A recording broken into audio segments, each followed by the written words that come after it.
Sign up for a year for only 80 pesos per month. Visit tmt.ph/premium to get your free trial of the Manila Times Premium.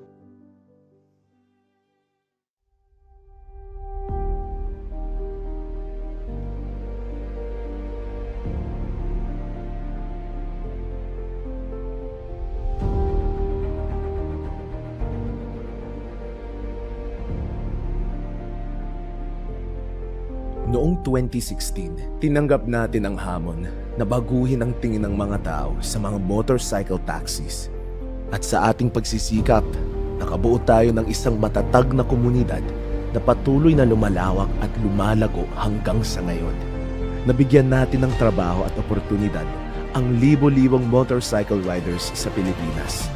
Hindi naging madali ang daan. You're going against 4136. May mga nagduda at nakipagkompetensya. Very possible for them to be blacklisted. Hindi tayo sumuko mula sa kalye, Dito tayo para sa karapatan nyo. sa Kongreso at Senado hanggang sa Korte Suprema. Maging rally man yan o isang kantahan na selebrasyon, nagawa nating imulat ang taong bayan sa ating ipinaglalaban. Sinamahan tayo ng ating mga kaibigan na celebrity, politiko, sa ating walang tigil na pagsusulong ng ating advokasya. Sinamahan tayo ng taong bayan, mga kapwa Pilipino na patuloy na nakikinabang sa ating serbisyo. Nagsagawa tayo ng iba't ibang programa at naging tulay tayo sa pagtutulungan upang makabangon ng ekonomiya. At dahil sa ating sikap, nagawaran tayo ng iba't ibang parangal. At ngayon, tuloy pa rin ang ating misyon na mas lalong maihatid ang oportunidad ng angkas sa milyon-milyong kababayan na nangangailangan nito. Our mission is to eradicate poverty by showing them a better way in life. The Angkas Way. Angkas, tara na! Hi, my name is Patricia and I'm the co-owner of Beauty Bands PH. I'm Sam Chua, co-founder of PC Central. Hi, I'm Ange Tuliao. Ako po ang may-ari ng Ange Trading. 4 years na po ako dito sa Lazada.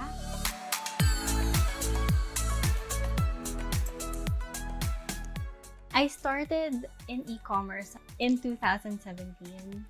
The business started because there was a lack of equipment that I needed for my training. So it was just something simple like that. And when I couldn't find it here, I decided to make my own na lang because there was really no other option available here. PC Central is an online retailer that sells in Lazada. We sell primarily computers and laptops. Our business started in September 2020 when my business partner Josh messaged me while we were playing na, "Oy Sam, benta kaya tayo ng laptops." So we tried selling online, then entered Lazada, started the physical store, and grew the business into what we have now. Sumali po ako dito sa Lazada nung time nung nagbabazar ako. And naisipan ko na, what if kaya kung i-market ko pa yung mga products ko sa iba't ibang lugar dito sa Pilipinas? Kaya naisipan ko na mag-join sa Lazada. It started with a couple of orders wherein I just ordered for me and my friends. And then after a while, word just spread. More and more people started reaching out. Even people I didn't know. The business just grew organically from my personal network. And then I think now, 3 years in, I can say that we cater to all shapes, all sizes. And we also cater to beginners up to advanced trainees. So that's something that we're really proud of. When we started the business, we just sold primarily on one platform. We saw emerging trends na, lumalakas yung market nitong Lazada. Being in business, you really need to adapt to the changing retail landscape in order to maximize your reach. For example, Lazada maximizes our reach. With the help of Lazada, we can deliver our products from Luzon to Mindanao with ease. And safety. Pag-uwi ko from bazaar, sabi ko na ganun, kailangan ko na mag-sign up dito sa Lazada. After 1 week, bigla na lang merong tumawag sa akin habang nandun ako sa bazaar, and ang sabi niya na, "Hi ma'am, may order na po kayo sa Lazada." And yung mga products na pinost ko doon is mga 5 items lang na mga best-selling items ko. And then sabi ko na ganun, ito na yung time ko na bigyan ko ng effort at ng energy at oras yung Lazada dahil alam ko na mag-grow yung business ko. I recommend looking within yourself and trying to think of what can you really use, what is something that you have already used and you would like to share to other people as well. Kung ano talaga yung gusto mong gawin in life, mabilis na lang yun and it will follow. For sure naman may sarili-sarili tayong journey at meron tayong sariling victory. Kaya kailangan talaga gawin natin yung the best natin. Look into what you currently are interested in, your hobbies. Well, for me, it's gaming. We fuel our passion for the business through our real passion, which is just playing and having fun.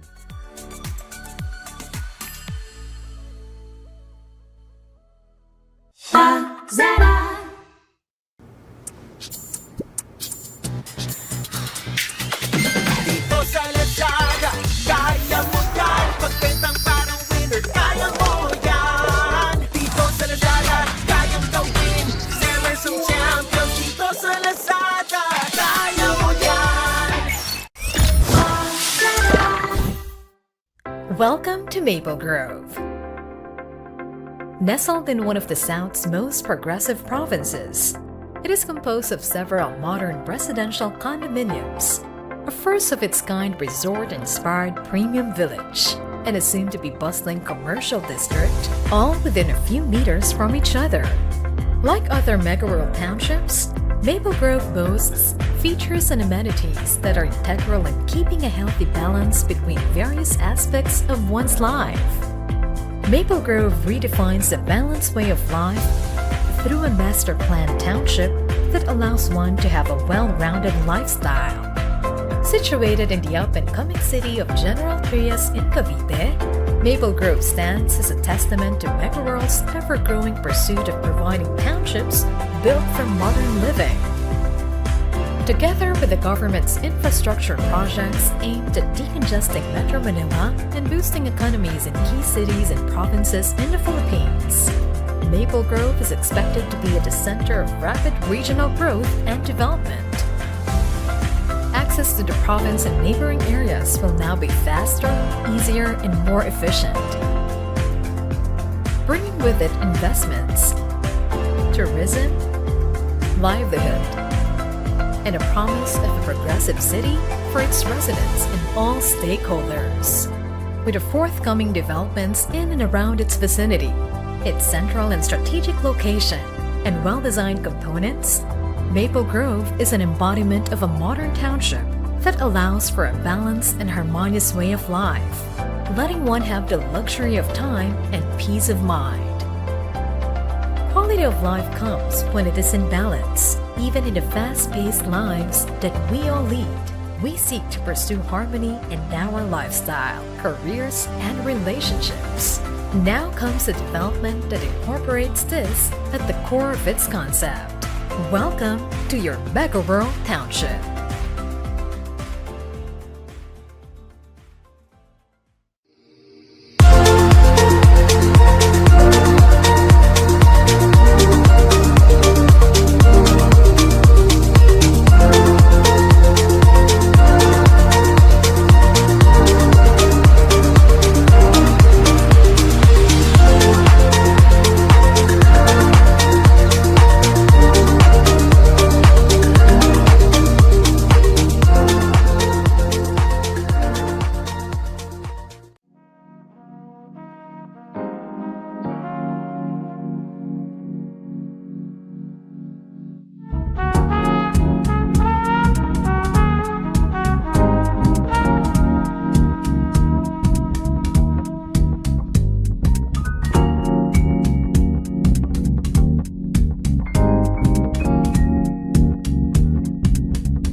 Sign up for a year for only 80 pesos per month. Visit tmt.ph/premium to get your free trial of the Manila Times Premium.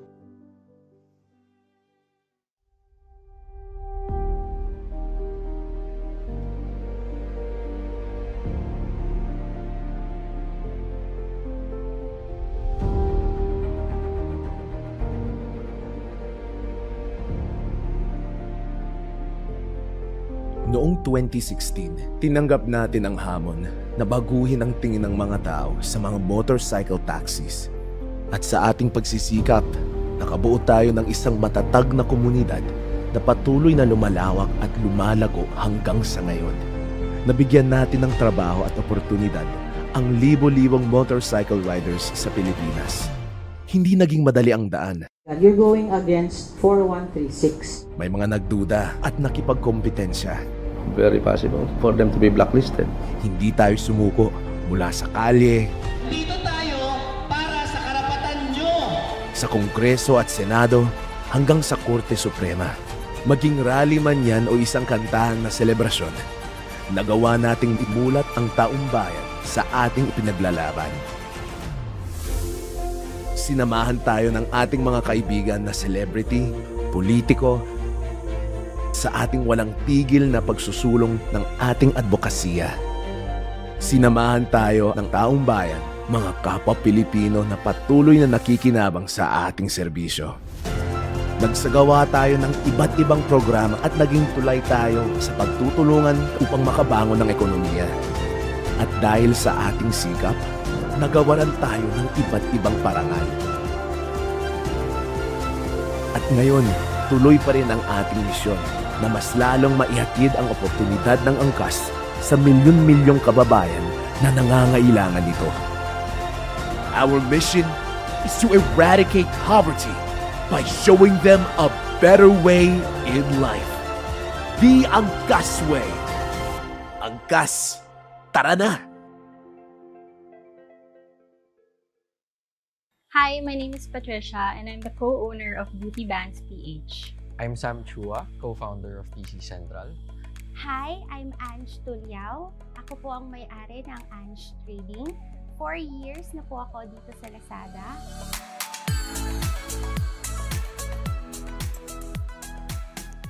I started in e-commerce in 2017. The business started because there was a lack of equipment that I needed for my training. So it was just something simple like that. And when I couldn't find it here, I decided to make my own na lang because there was really no other option available here. PC Central is an online retailer that sells in Lazada. We sell primarily computers and laptops. Our business started in September 2020 when my business partner Josh messaged me while we were playing na, "Oy Sam, benta kaya tayo ng laptops." So we tried selling online, then entered Lazada, started the physical store, and grew the business into what we have now. Sumali po ako dito sa Lazada nung time nung nagbabazar ako. And naisipan ko na, what if kaya kung i-market ko pa yung mga products ko sa iba't ibang lugar dito sa Pilipinas. Kaya naisipan ko na mag-join sa Lazada. It started with a couple of orders wherein I just ordered for me and my friends. And then after a while, word just spread. More and more people started reaching out. Even people I didn't know. The business just grew organically from my personal network. And then I think now, 3 years in, I can say that we cater to all shapes, all sizes. And we also cater to beginners up to advanced trainees. So that's something that we're really proud of.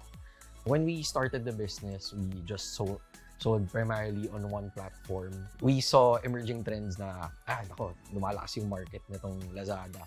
Being in business, you really need to adapt to the changing retail landscape in order to maximize your reach. For example, Lazada maximizes our reach. With the help of Lazada, we can deliver our products from Luzon to Mindanao with ease. And safety. Pag uwi ko from bazaar, sabi ko na ganun, kailangan ko na mag-sign up dito sa Lazada. After 1 week, bigla na lang merong tumawag sa akin habang nandun ako sa bazaar, and ang sabi niya na, "Hi ma'am, may order na po kayo sa Lazada."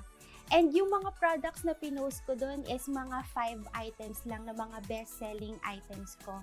And then sabi ko na ganun, ito na yung time ko na bigyan ko ng effort at ng energy at oras yung Lazada dahil alam ko na mag-grow yung business ko. I recommend looking within yourself and trying to think of what can you really use, what is something that you have already used and you would like to share to other people as well. Kung ano talaga yung gusto mong gawin in life, mabilis na lang yun and it will follow. For sure naman may sarili-sarili tayong journey at meron tayong sariling victory. Kaya kailangan talaga gawin natin yung the best natin. Look into what you currently are interested in, your hobbies. Well, for me, it's gaming. We fuel our passion for the business through our real passion, which is just playing and having fun.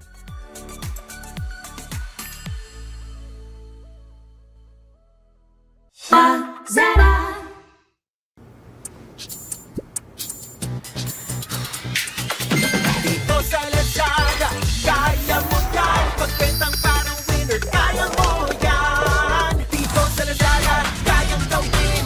Never some champions. Dito sa Lazada, kaya mo yan. Welcome to Maple Grove. Nestled in one of the South's most progressive provinces, it is composed of several modern residential condominiums, a first-of-its-kind resort-inspired premium village, and a soon-to-be bustling commercial district, all within a few meters from each other. Like other mega-rural townships, Maple Grove boasts features and amenities that are integral in keeping a healthy balance between various aspects of one's life. Maple Grove redefines a balanced way of life through a master-planned township that allows one to have a well-rounded lifestyle. Situated in the up-and-coming city of General Trias in Cavite, Maple Grove stands as a testament to Megarural's ever-growing pursuit of providing townships built for modern living. Together with the government's infrastructure projects aimed at decongesting Metro Manila and boosting economies in key cities and provinces in the Philippines, Maple Grove is expected to be at the center of rapid regional growth and development. Access to the province and neighboring areas will now be faster, easier, and more efficient, bringing with it investments, tourism, livelihood, and a promise of a progressive city for its residents and all stakeholders. With the forthcoming developments in and around its vicinity, its central and strategic location, and well-designed components, Maple Grove is an embodiment of a modern township that allows for a balanced and harmonious way of life, letting one have the luxury of time and peace of mind. Quality of life comes when it is in balance. Even in the fast-paced lives that we all lead, we seek to pursue harmony in our lifestyle, careers, and relationships. Now comes a development that incorporates this at the core of its concept. Welcome to your Mega World Township.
You are present in the whole universe and in the smallest of your creatures.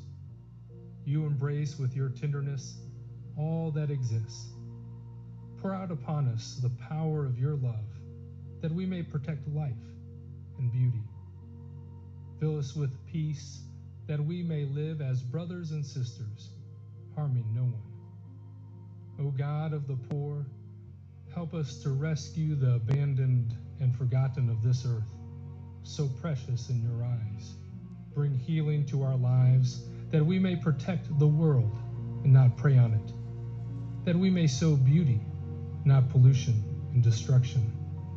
Touch the hearts of those who look only for gain at the expense of the poor and the earth.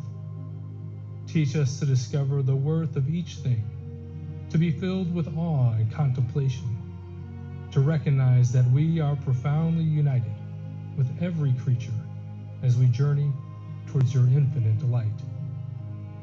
We thank you for being with us each day. Encourage us, we pray, in our struggle for justice, love, and peace. Please remain standing for the Philippine National Anthem.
Please take your seats. Our program begins.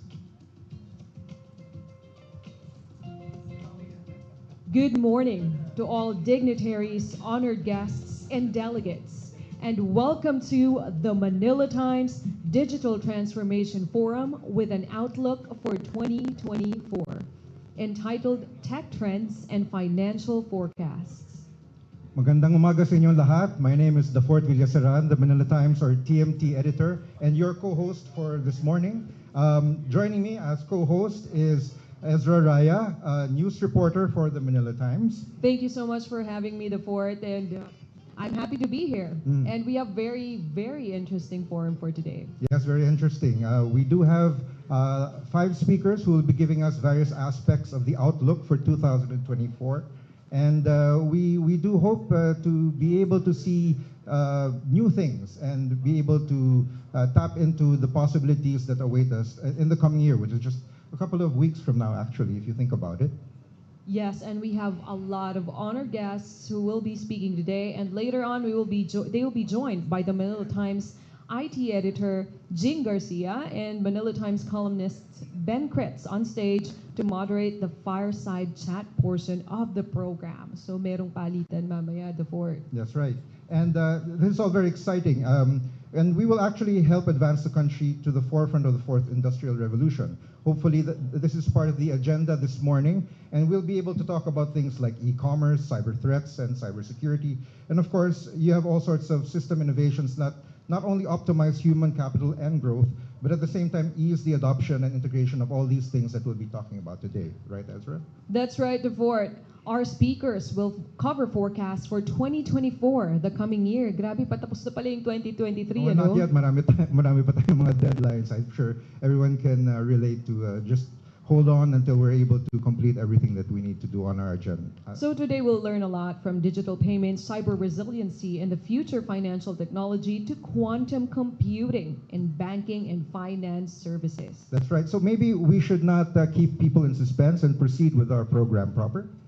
I agree with you, Defort. But first, allow me the pleasure of introducing the gentleman who will give the welcoming remarks. Aside from being the chairman and CEO of the Manila Times, he is also the chairman of the National Book Development Board. He hosts the Manila Times Roundtable, where he holds discussions with government officials, diplomats, and industry leaders from all over the world. He hosts a regular talk show on business and politics on the SMNI News Channel. Among his numerous awards, he was recognized as the 2022 Best Media Outlet Chairman and CEO by a UK magazine, CEO Monthly. Let's not keep them waiting, Defort. Ladies and gentlemen, let's give a round of applause for Dante Clink and the second. Sir Clink.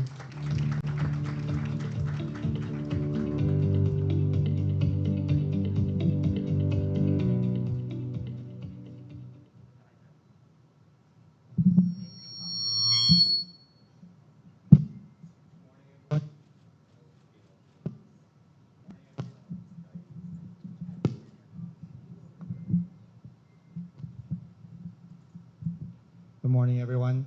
I'll be brief because I think we have to make time for more important speakers. But before we start, let me just say good morning to you all and welcome to today's forum on tech trends and financial forecast.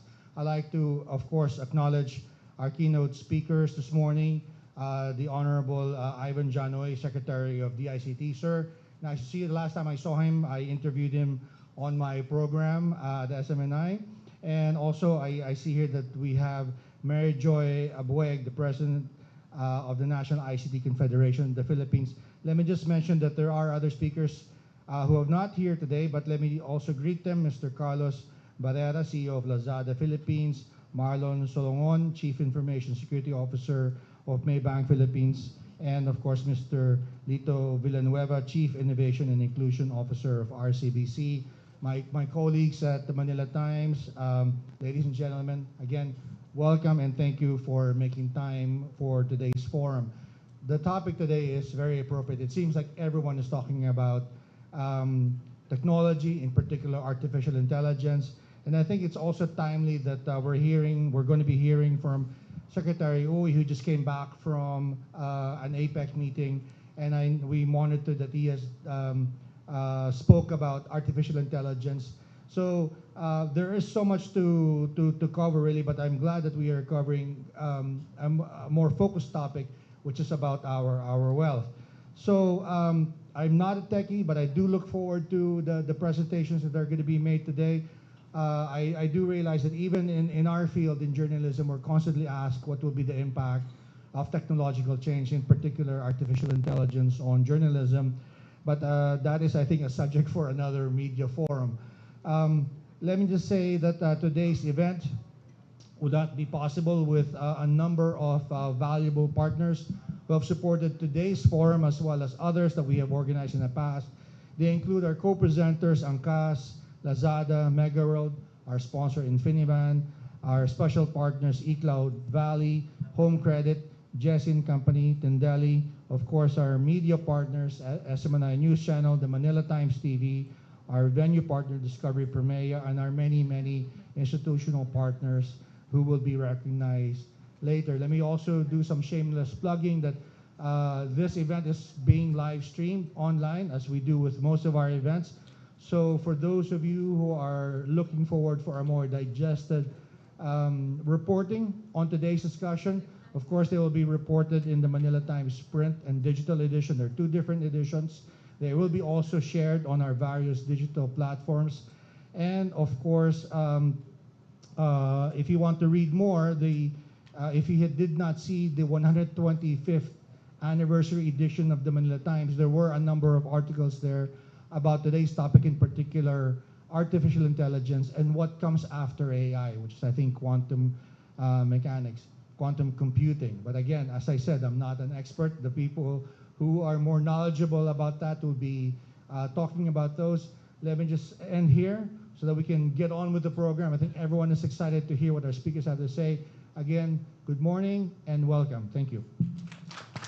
Thank you, Sir Clink, for the welcoming remarks. We shall now proceed with our first keynote talk. Now, our first speaker is a Filipino lawyer and an information technology or IT expert. He served as corporate secretary for the Philippine Chamber of Commerce and Industry and chairman of the Philippine Business Conference Resolutions Committee. He was chief information officer of the Supreme Court of the Philippines, and he oversaw the conceptualization of the Philippine Digital Strategy from 2011 to 2016. He pledged to advance digital literacy, particularly promoting digital hygiene in elementary schools. Ladies and gentlemen, the Manila Times is proud to have our guest of honor and keynote speaker, Department of Information and Communications Technology, or DICT Secretary, Ivan John Oy. Let's please welcome him.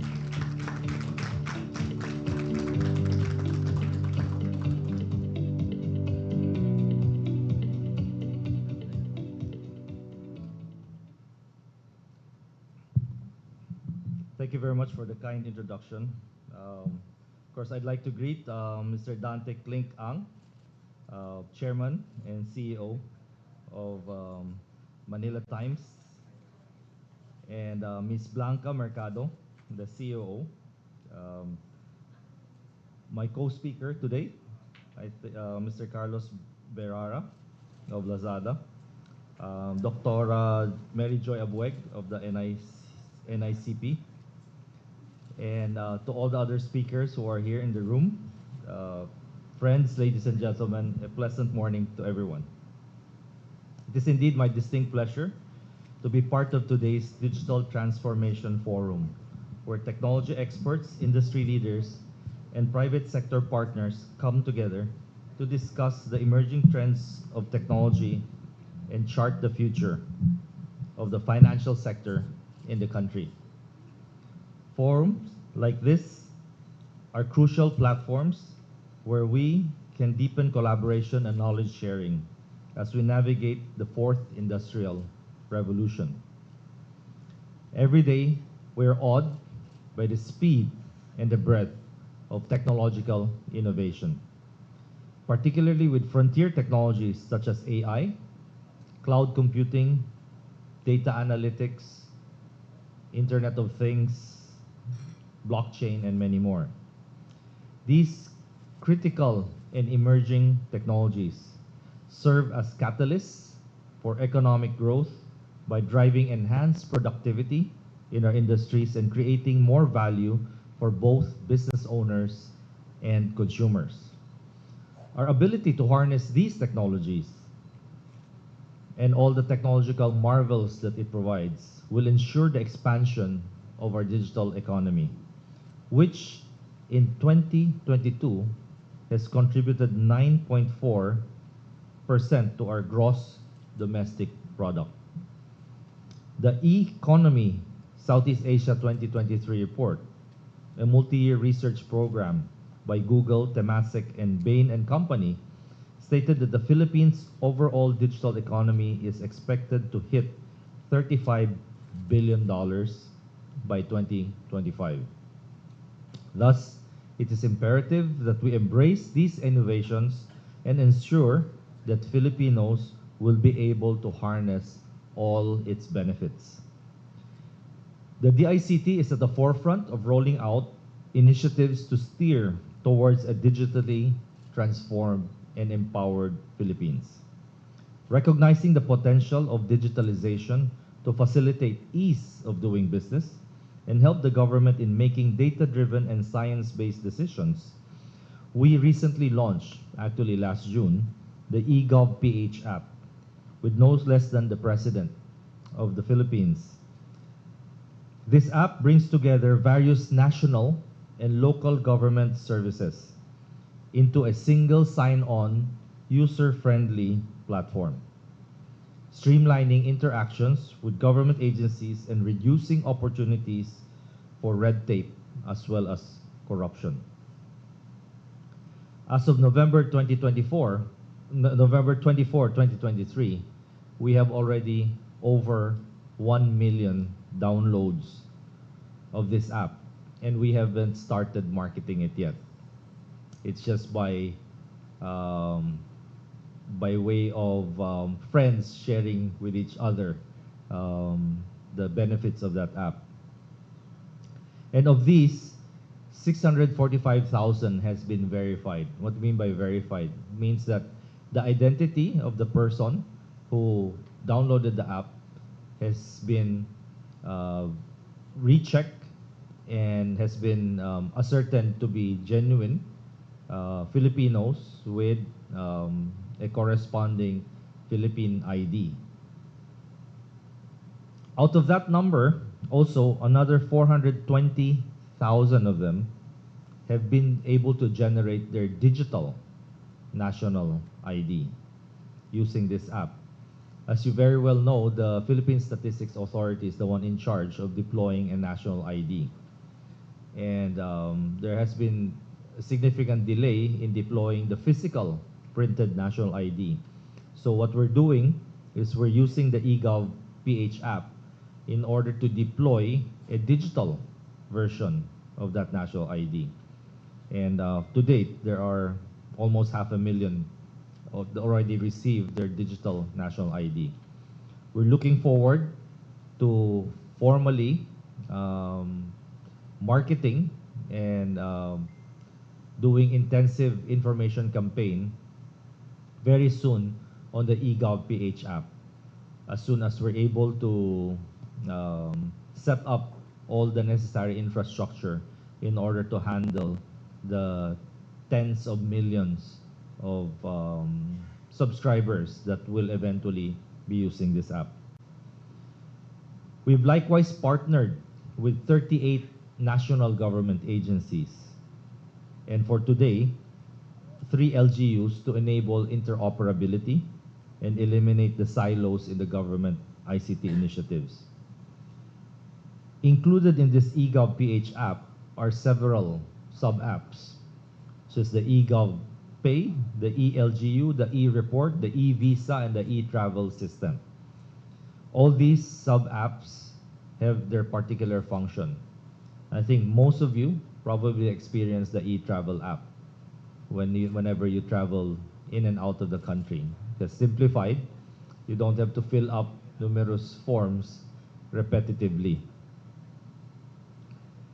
The eLGU is our program to help the local government units digitalize their different functions. And the eVisa is to simplify the application for foreigners for Philippine visas. We have recognized the limitless potential that emerging technologies can bring if used for the public good. Since then, the DICT has also collaborated with relevant stakeholders to promote the ethical and responsible use of these technologies. First, we launched the SETPH, or the Stimulating Growth of Emerging Technologies in the Philippines, to promote the country's AI and data science industry. This initiative will provide an enabling environment conducive for innovation to flourish. Additionally, partnering with the Analytics Association of the Philippines, we created the Philippine Skills Framework for Data Analytics and Artificial Intelligence. This framework will ensure continuous supply of AI and data analytics capable ICT professionals that will be well equipped to tackle the complexities of our digital future. We have also actively engaged with international organizations and other states to promote the responsible use of many of these technologies.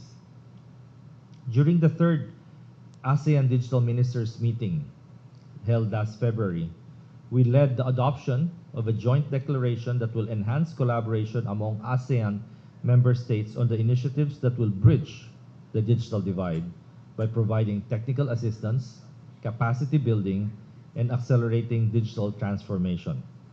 The meeting likewise embraced the use of emerging technologies such as blockchain and artificial intelligence for digital transformation, emphasizing responsible as well as secure development.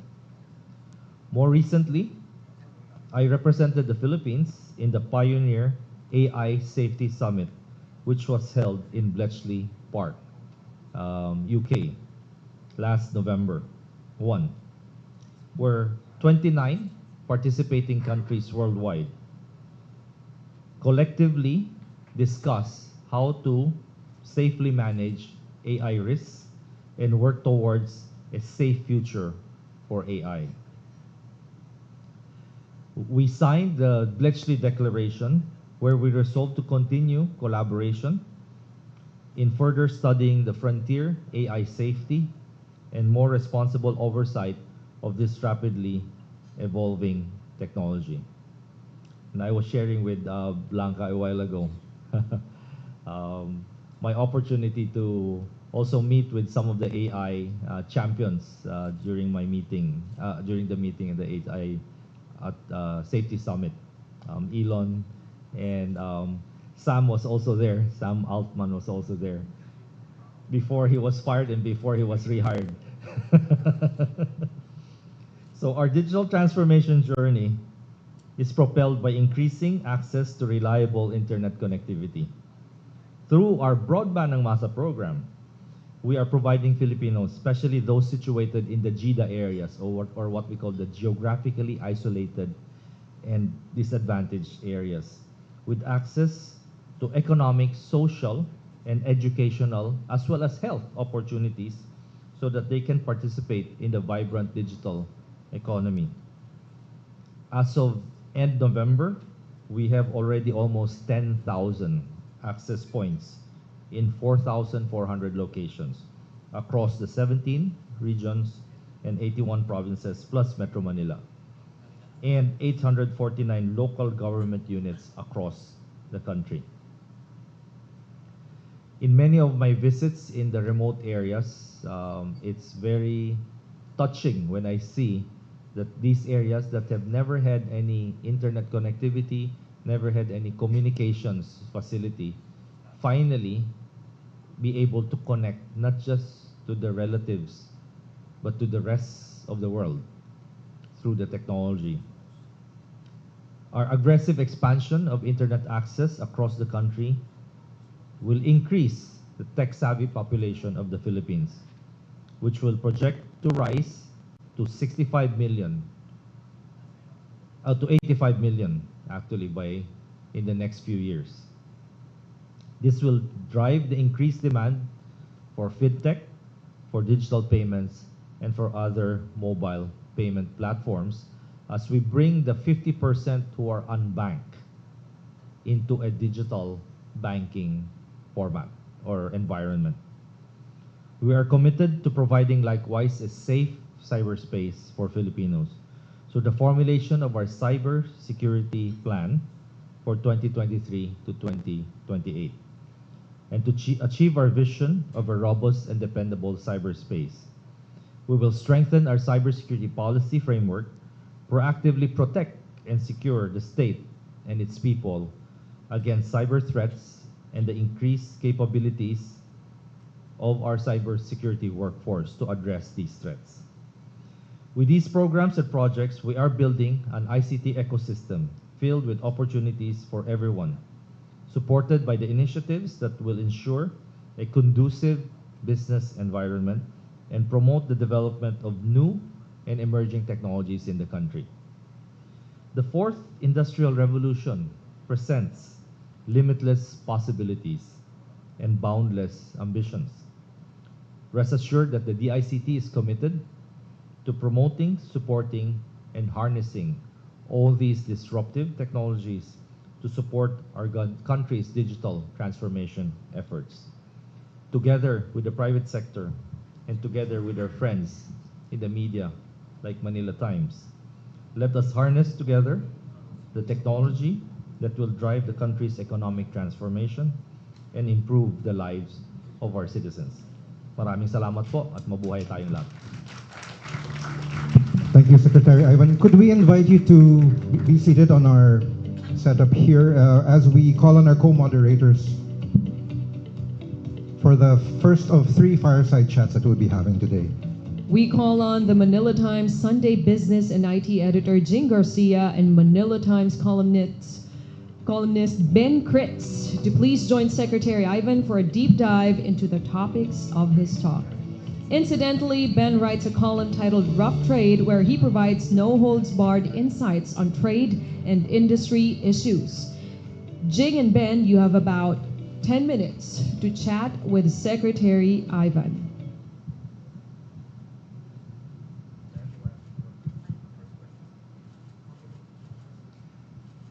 Okay. Thank you for sharing that. All right. Let's go right for the I think the matter of public concern. You mentioned the safety summit in the UK, and that's welcome news. Obviously, there are some concerns about cybersecurity, particularly of late. That has been a big issue. I think the biggest issue right now is the scams that are running a lot through social media, text messaging, which I don't know how much you can control that. Where are you at on that? What's the progress in getting that under control? Thanks, Ben. We actually have been addressing this persistent problem on cyber crimes and cyber threats. If you would recall, with all the scams that has been proliferating in the past using SIM cards, what has happened? The first legislative act that the president signed was the SIM card registration law. We fast-tracked that, and in order to immediately address the scams that are occurring through the use of the SIM cards. And if you probably noticed, that has significantly been reduced in terms of receiving phishing attempts or scam attempts by using the SIM cards. There are still some that are getting through, and we have busted several syndicates that are operating these. They actually use smuggled equipment.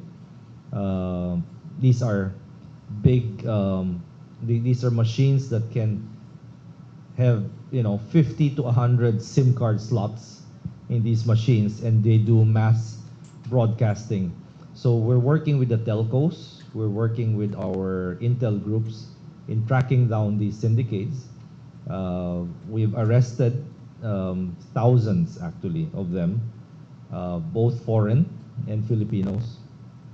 And we've confiscated a lot of their equipment. In fact, in many of them, when we confiscate the SIM cards, not the SIM cards that they use, but the SIM cards where they store the e-wallets and the crypto wallets, I mean, the value is staggering. It amounts in the billions. And we're holding on to those funds to process them properly, to find out who actually were scammed, because it's a mixture. Some of those scams are locals, and many of those that were scammed are actually foreigners. They victimize, they have scammers who are Indians, who are Chinese, and they victimize their countrymen, but they operate from here. And there are love scams, there are charity scams, and many others. Now, as we all know, cyber criminals are ever evolving. So they move from the SIM card, they now move to the over-the-top platforms. WhatsApp, Messenger, Viber, Telegram, and so on. So, given that they've evolved, and they will continue to evolve, we have recently, I think a couple of weeks back, signed an MOU with the social media platforms. These are Google, YouTube, Meta. These are the platforms that are currently being used for phishing and for scamming. And they have pledged to work together with us in order to address this shift from the SIM card scamming or SIM card phishing to the social media platforms. On top of that, we have to address also the actual attacks. So this is just the fraud on the cyber crime, but you have the actual attacks against government sites, against government data, against even private sector companies, banks, hospitals have been victimized by ransomware. Some industries have also been subjected to ransomware attacks. And that we recognize as an increasing threat, not just locally, but globally. There has been a rapid rise in ransomware attacks because it has been very profitable. In ASEAN alone, we project that by next year, the cost of all these cyber criminal activities would reach about $2 trillion. So it's profitable for them, and so we expect that they will put in more resources into doing the scams, into doing the ransomware, into doing a lot of these. So we are working with our law enforcement agencies, with our intel agencies, with the telecoms companies, with the cybersecurity companies, with international organizations such as the ITU, the United Nations.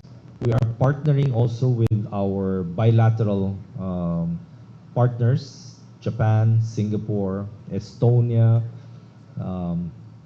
United States, Australia, in order to come up with a synergistic approach on addressing many of these issues.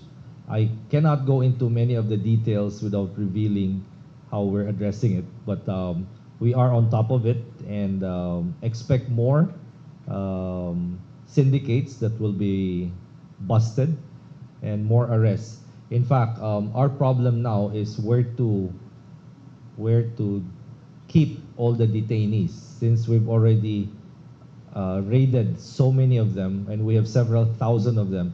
Our prison cells, we have nowhere to put them. So what the police has actually done is they just cordon off the site itself and keep all of them in the site where they were operating. But how do you now handle the security? How do you feed them? And how some of them in the past were released because they claimed to be victims of trafficking, that they were forced to work there, but they did not realize that it was criminal. But when they were released in subsequent raids in other operations, they show up again, and we arrest these same people. So we clearly see that they are not victims. They are accomplices. They are actually conscious that they are doing these criminal acts, and they're just moving from one company to the next company to the next company. These cyber criminal syndicates are very professional. They actually operate with the same level of efficiency as our BPOs.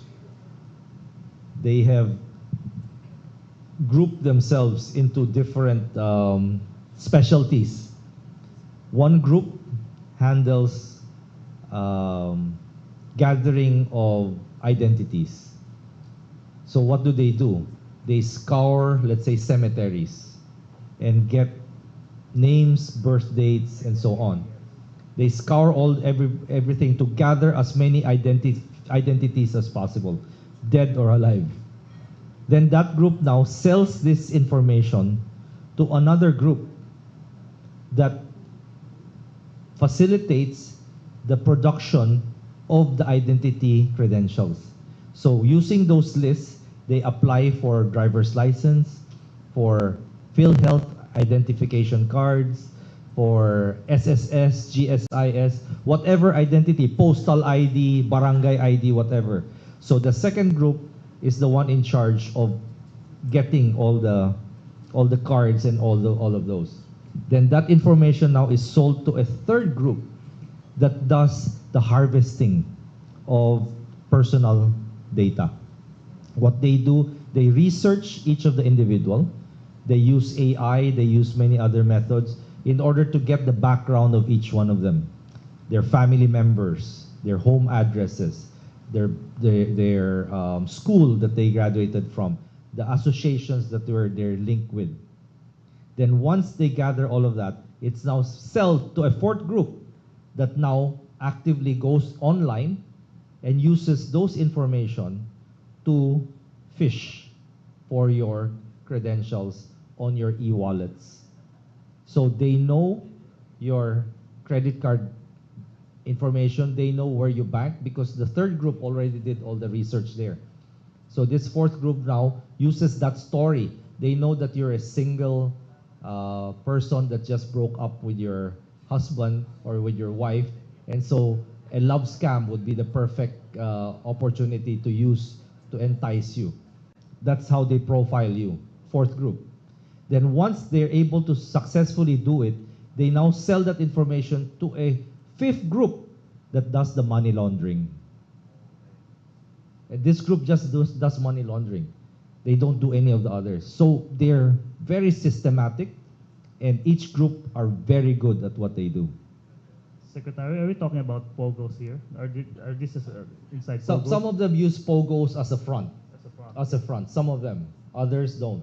But many of those that we've busted, because how do you use, what cover do you use if you have a building, a 4 or 5 story building with 600 employees, and they're all coming in and out on computers? So either you cover yourself as a POGO or as a BPO. But each floor is doing different things. Amazing. Secretary, speaking of SIM, obviously there's a lot of people using mobile phones now to access the internet, especially outside. Instead of using the local telcos, can you update us on the free Wi-Fi that was initiated years ago? Is this still ongoing, and how many have you reached? Especially in the, you were talking about the broadband buyer. Yes. So we've already deployed 10,000 as of November. Our target is 15,000 by end of the year. 15,000. So is this being managed by the LGU or by No, the by ICT? us, by the ICT. By the ICT. So 25,000 by 15,000 by the end of this year. Next year we're targeting to another 25,000. So we are deploying it aggressively, free Wi-Fi to public spaces. This will be in the transport or bus terminals, your plaza, your city hall, your public schools, the seaports, airports, tourist areas, and areas where public really congregate. Public marketplace. Yes. Also, is there any update on the national broadband? Are you still continuing to do it? Yes, the national broadband, we are hoping to be able to finish already phase 1, which is the Luzon bypass that connects as far north as Lawag all the way to Quezon City. So that we hope to be able to activate by year end. Then phase 2 and phase 3 would be Visayas and Mindanao. Thank you very much, Secretary. Thank you, Jing and Ben, for your insightful chat with the DICT Secretary. It's almost scary how rampant these scams are. It's become And a very organized, billion pesos industry. So we really need to be careful nowadays, the port. That's true. May we invite Jing and Ben to accompany the Secretary to on stage still as we call on our CEO and COO to join them.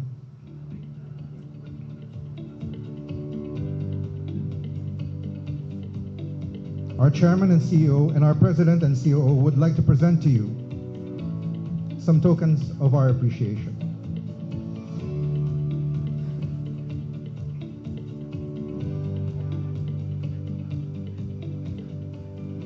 Secretary Ivan, we appreciate your going out of your way to be with us this morning and sharing your insights. Secretary, we hope this plaque of recognition and this token of appreciation give you an idea of how honored we are for your being with us. Thank you so much. Thank you. DI City Secretary Ivan John Oy.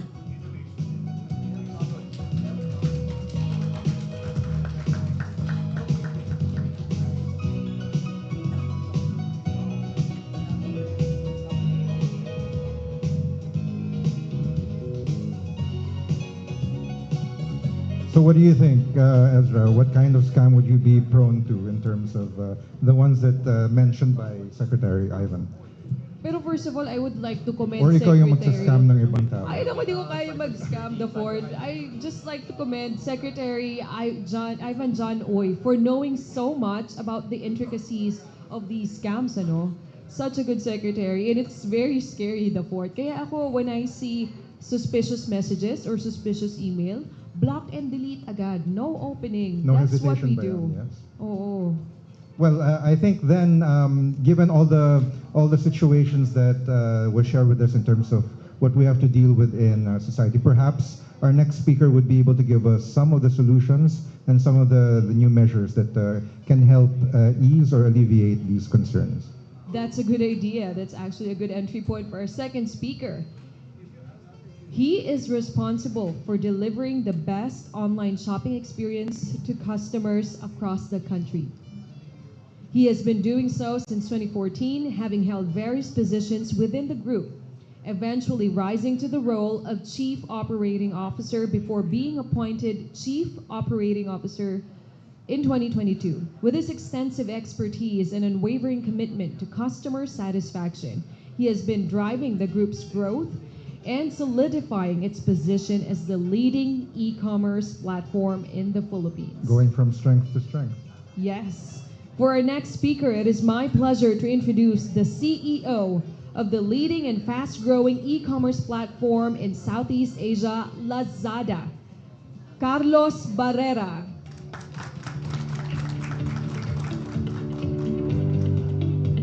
Yes. Yes, sir, the stage is all yours.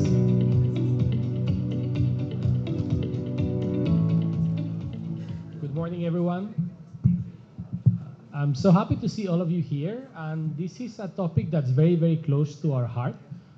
We've been spending quite a lot of time. I've been here for 10 years, and Lazada has been here for 12 years.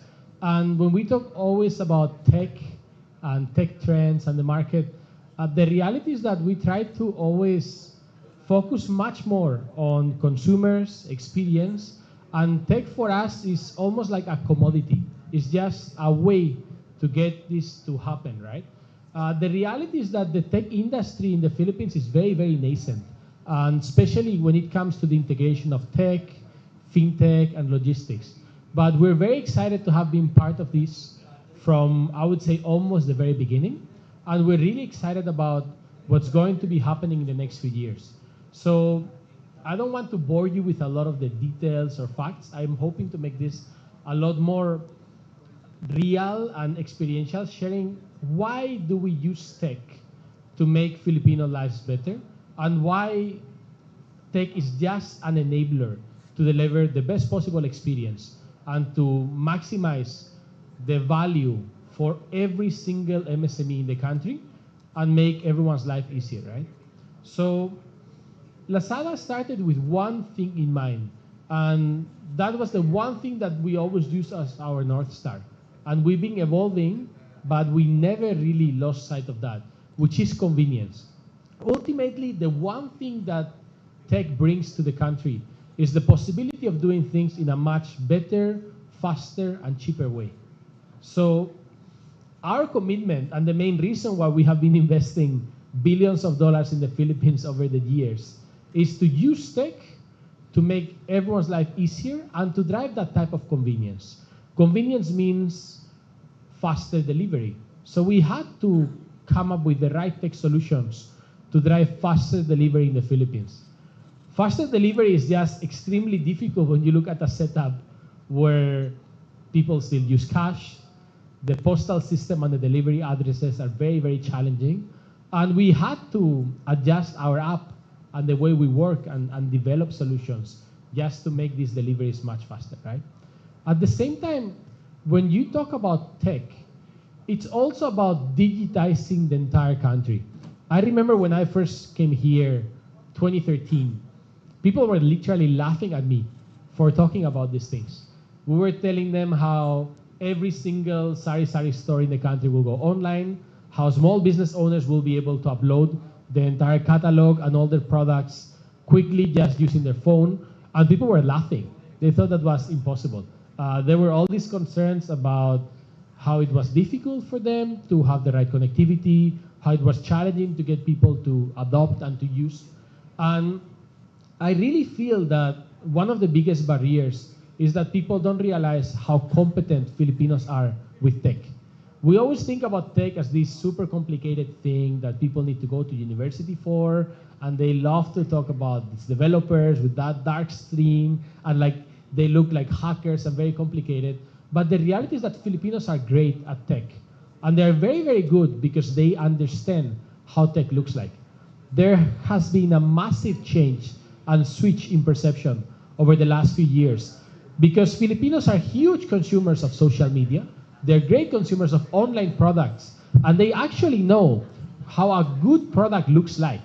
So what we have seen is that over the past few years, tech has slowly been becoming a great equalizer where people can pass and change from being users and consumers of tech to creators and business owners thanks to tech.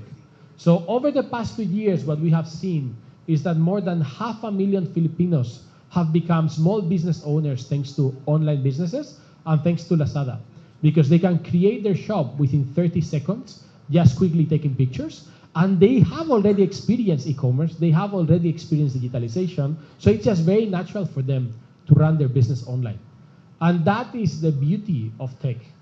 When we talk about driving financial inclusion, driving financial progress, the reality is that the first step is empowering people to really remove the gatekeeper and quickly go direct to consumer. With Lazada, we have removed every single possible thing that we could so that people can easily create their own store within the first 30 seconds and start selling nationwide.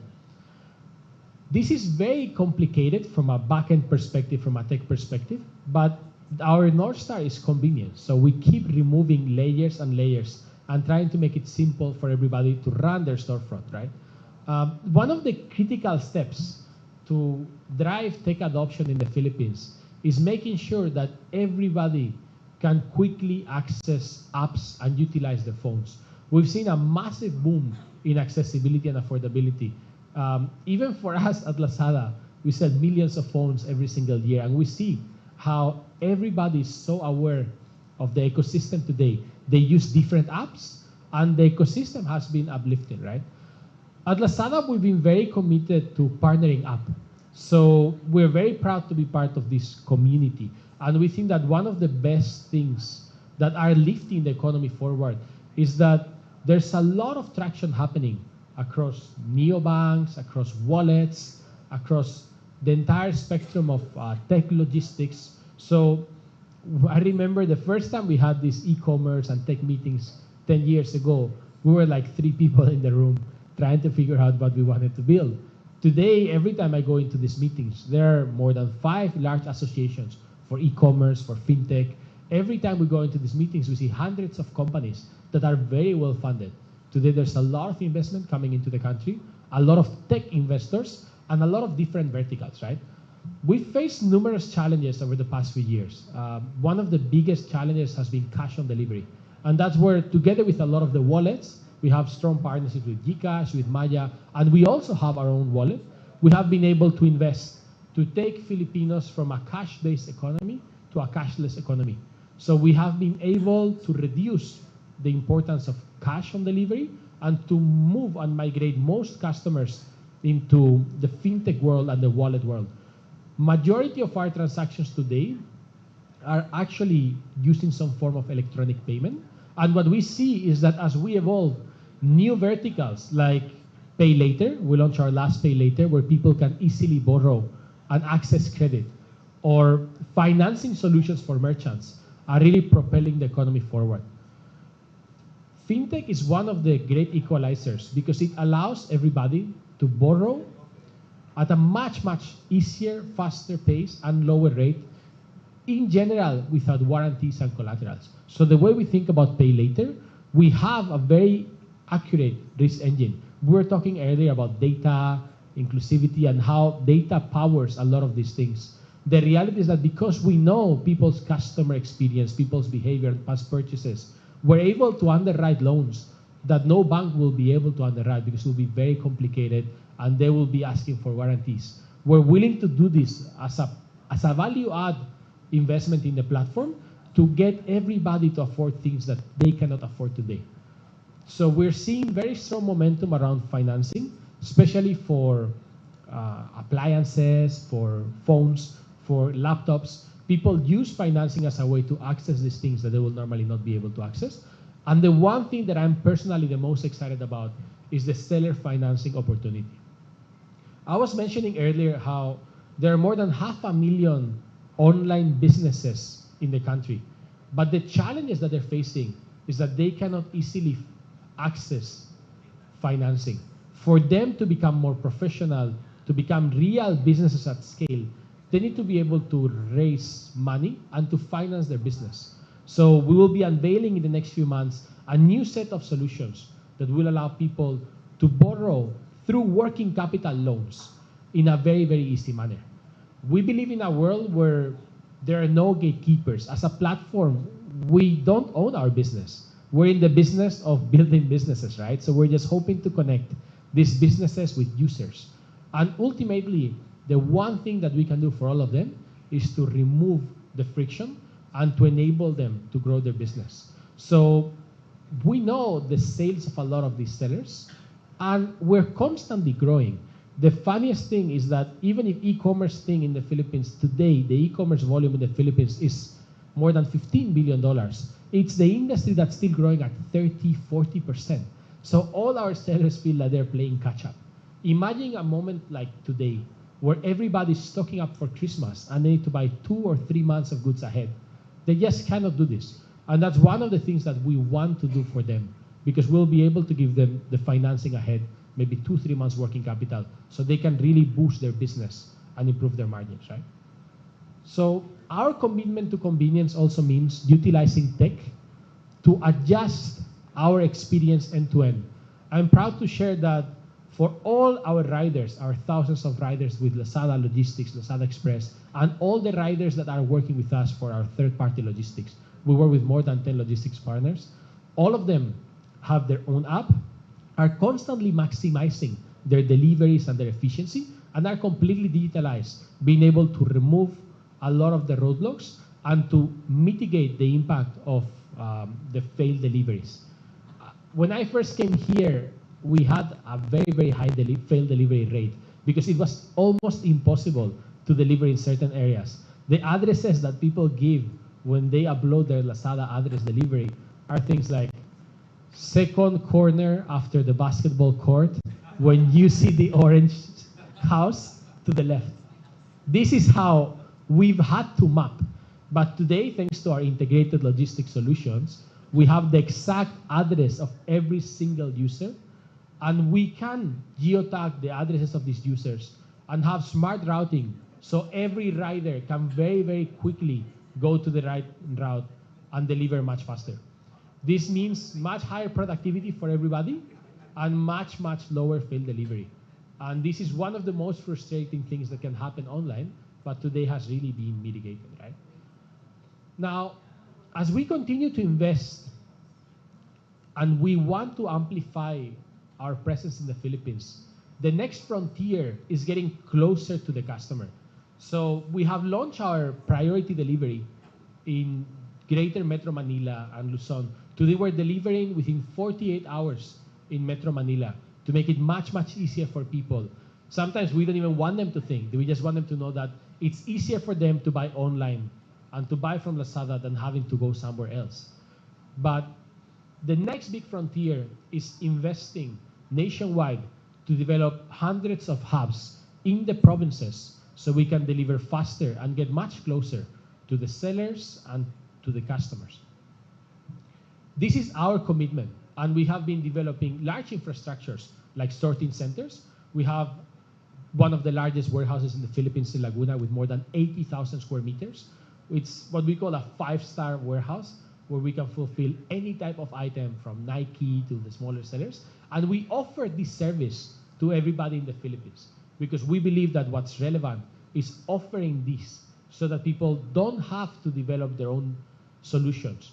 In an ideal world, we think that sellers should focus on running their business, having the best products, running their stores, and they should leave anything else, warehousing, inventory, planning, to Lazada, so we can give them that type of tailor-made solution where they don't have to worry about anything, right? And on top of that, we have been developing a lot of sorting solutions so that we can shorten the time that it takes from seller to customer. And we're very, very excited about this, right? But I want to talk a bit more about the experience, right? So convenience is always one of our North Stars, but we're also working on improving the experience end to end and doing things that nobody else has done in the Philippines. So our positioning has always been slightly aspirational.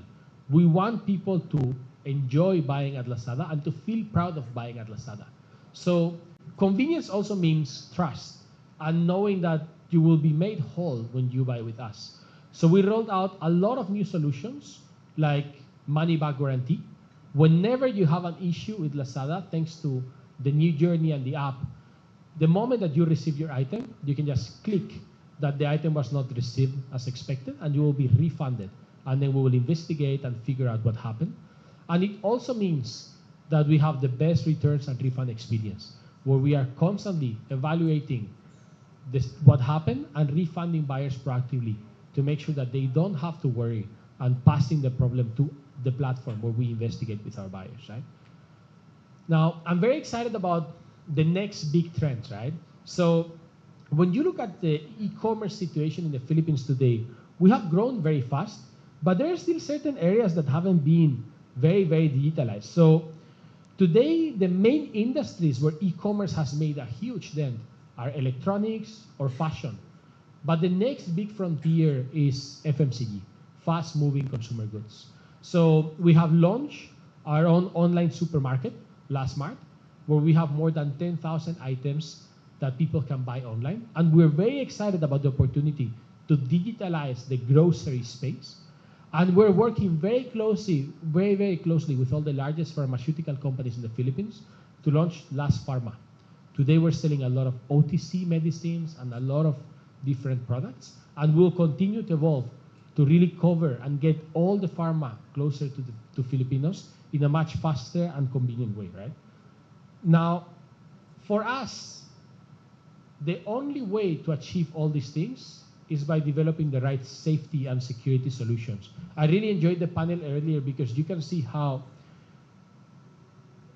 crime is always very, very hard to catch and to detect. And oftentimes what we see is that fraud in the Philippines is on the rise because the organizations are getting very, very advanced, and we need to take a step forward to be more proactive. So we have been leveraging the best technology from Alibaba to have instant and automated detection. Every single day, we deactivate tens of thousands of items, and we have AI screeners constantly browsing for all types of things. Products that may not have the best FDA license. We're looking for products that may not be compliant. We're screening for any item that may be not meeting the IP or like all the brand trademark laws, and constantly deactivating. We have blocked entire categories where nobody can upload without the approval of Lazada, the likes of vapes or the likes of products regulated by FDA. And then we're constantly screening and proactively removing tens of thousands of items every day and coordinating with the authorities to really go and target these networks to make sure that we do our part and we keep the platform safe. Now, this is very, very challenging because we have very tight policies. And these policies are not necessarily used by other players in the industry or by social media companies. But we take it as a commitment to keep the platform safe. And we want to always be the more compliant, the more proactive, and position ourselves as the company where everybody can trust, where everybody knows that we're going to do the right thing and that we can be reliable and of service. So this is very, very close to our heart. And we're constantly working proactively to target any illegal activities. We have signed MOU with different stakeholders on the property side, on the trademark side, and IFOL, and we will continue to work to showcase our efforts in preventing any challenges and cooperating with all the local stakeholders, right? So we will continue to play our role and to develop the industry to make sure that as e-commerce continues to grow 30 or 40%, we have the safest online space and we own the best possible experience for every Filipino. Thank you. Thank you, Mr. Carlos Barrera. We'll be inviting you again back on stage later for our second fireside chat. And we're very grateful for the anecdotes that you shared and also the rollout plans that we look forward to. Yes, they are in the business of building businesses. So they're the wings beneath, they're the air beneath the wings of small and micro businesses. Thank you so much, Mr. Carlos Barrera. Thank you very much. So now we shall have our, before we go into our third talk, we would like to recognize someone special in the audience because of, the talent, and we're also grateful for sharing some time with us. We'd like to recognize the presence of Chef Tatong Sarthu, an award-winning book author and celebrity chef. So he has 5 restaurants under his belt, a Pandan Asia Cafe, among others, in New York, Cubao, private dining in Antipolo.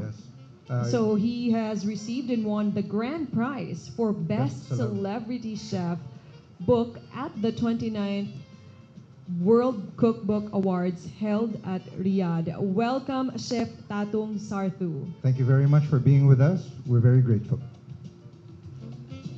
And now for our third speaker is a certified data privacy specialist and certified data protection officer. She holds a doctorate degree in information technology with a master's in IT and a Bachelor of Science degree in computer science. She served as the ICT Incubator Manager of the Palawan International Technology Business Hub and Startup Hub of the Department of Science and Technology. She was also a member of the Commission on Higher Education National Pool of Technical Assessors for Information Technology Program and the Technical Education and Skills Development Authority. So currently, she also serves as a member of the Bureau of Philippine Standards Technical Committee on Information Technology. So she is the Vice President of the Philippine Society of IT Educators in Mimaropa and the President of the Palawenyo ICT Association. Ladies and gents, it's my pleasure to introduce National ICT Confederation of the Philippines, President Mary Joy Abueg.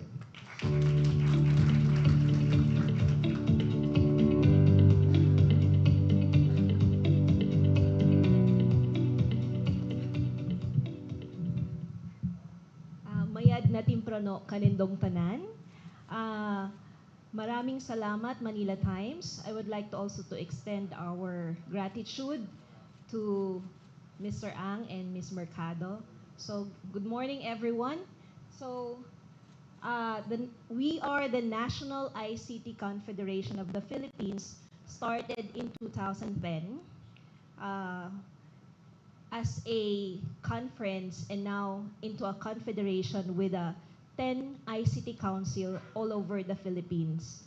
So we focus more on job development, infrastructure, and helping the local government in the countryside.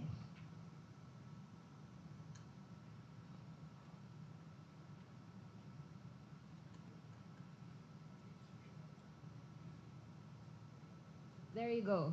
So when we do the digital transformation, we need to comply with all of the following mandatory requirements, normative references, and here are, first is the RA 10844, which is the digital governance. NICP is doing digital governance to all local government units in appreciation of all their efforts into digitalization and innovation. So we started as e-governance, and then branded as Digital Cities PH, and now the Digital Governance Award. So aside from that, of course, with the Executive Order 605 of 2007 on Quality Management System, we are part of the Bureau of Philippine Standards when it comes to ISO certifications. So as one of the technical committee.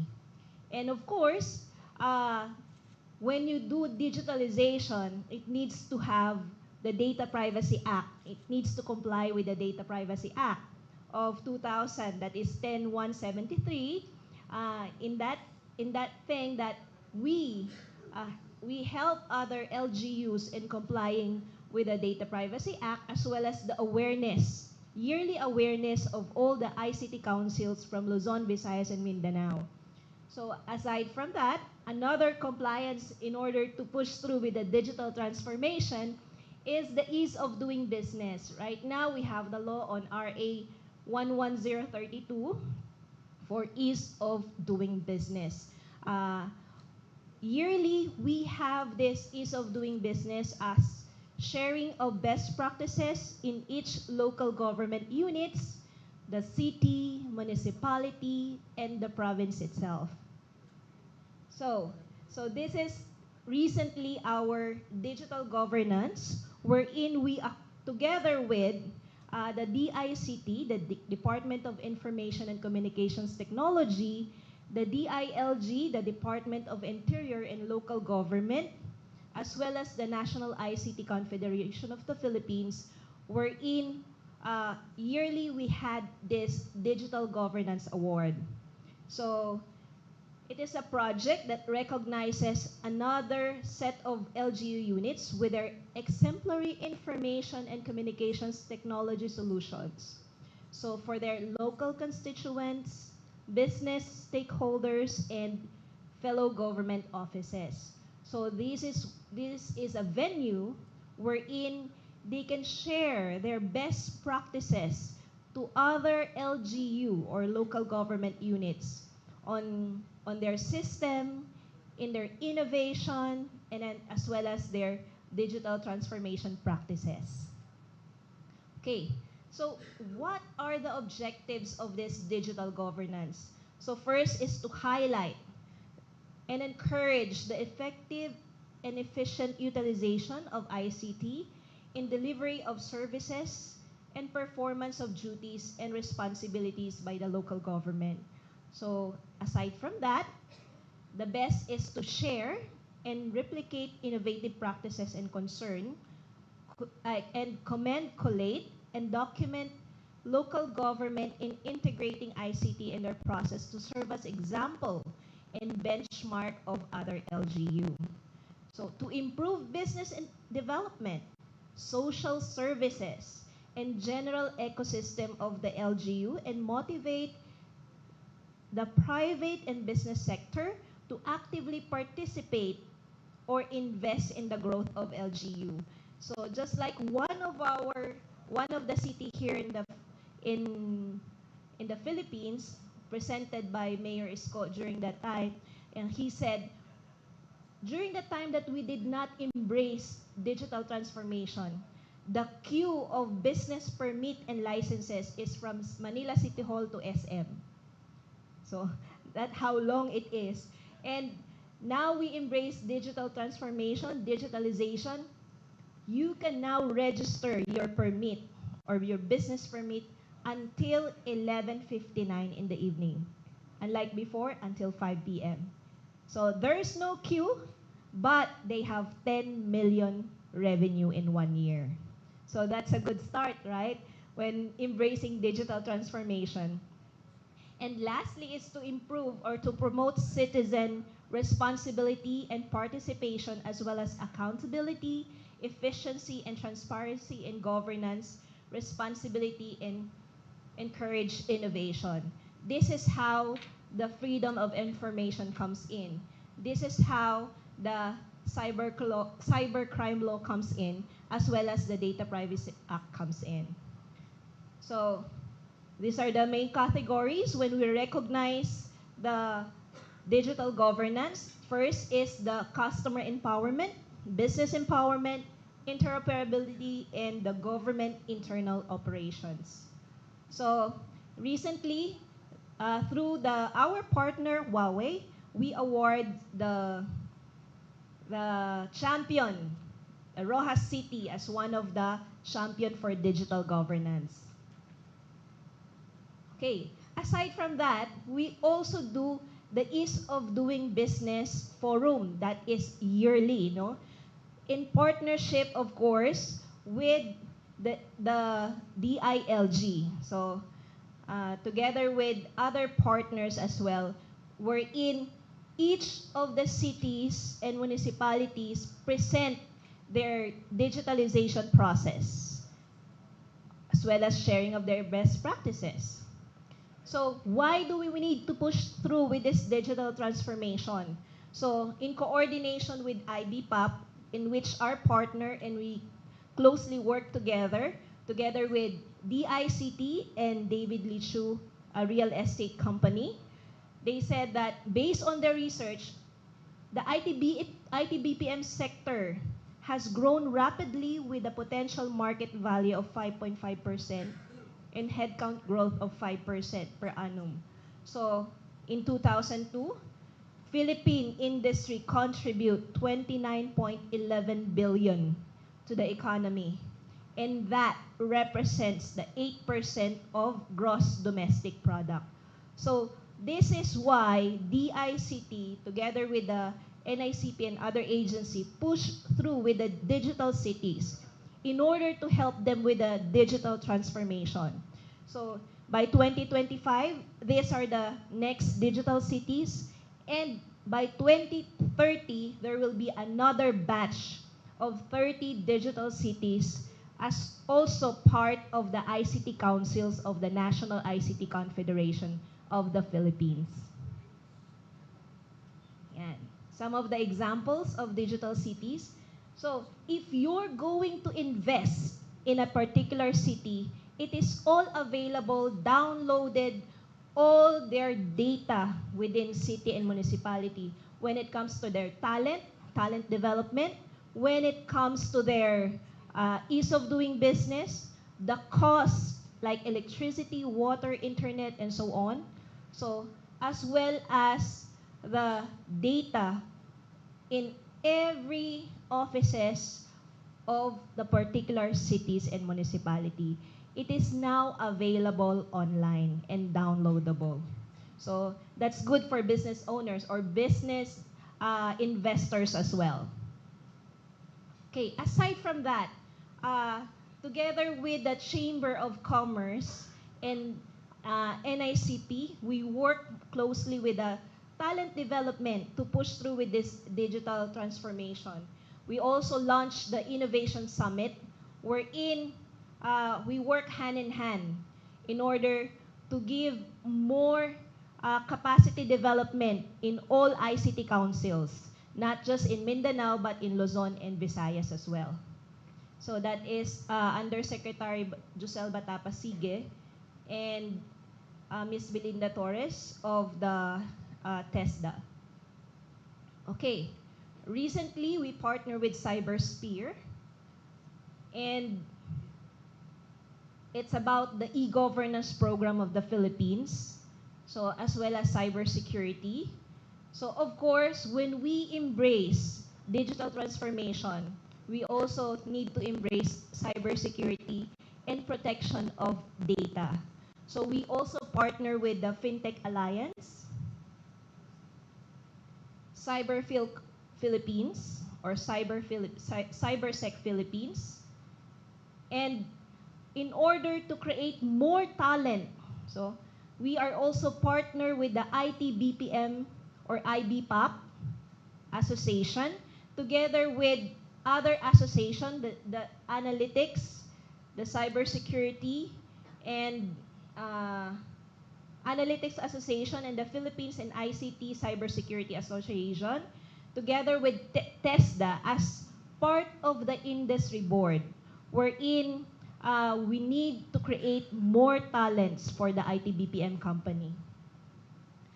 And another thing is we work together with the Digital Filipinas when it comes to digitalization as well as cybersecurity.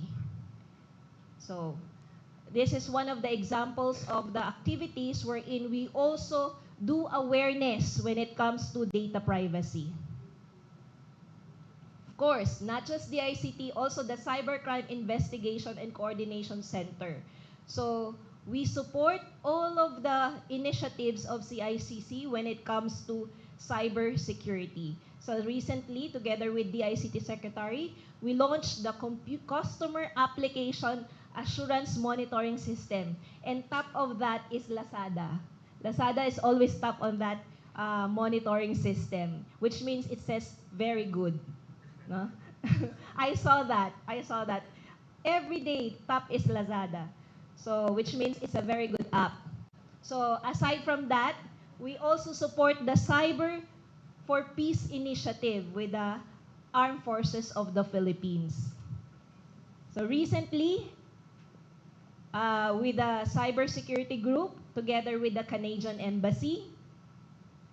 Of course, this is one of the example. Together, we work closely with the DICT together with the ICT councils. So right now, we have 127 ICT councils all over the Philippines. But we are pushing more because the LGU consists of 2,000 LGU in the Philippines, 2,000 plus. So right now, we are 127. So imagine, one ICT council can be 500 to 1,000 members. So this is duplicated not just in Puerto Princesa where I am residing. No? So Puerto Princesa is duplicated the Digital Careers Expo to other cities and other municipalities as well. So we are targeting to create more jobs because we have a target, each city like us, Puerto Princesa, we target 10,000 jobs by 2025. So imagine all these digital cities have their own target. So we need to build more digital careers.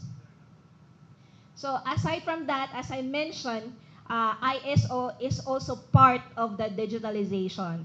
So being one of the technical committee for Bureau of Philippine Standards, as well as the DTI, BPS for approving all the standards that are for the Philippines as well.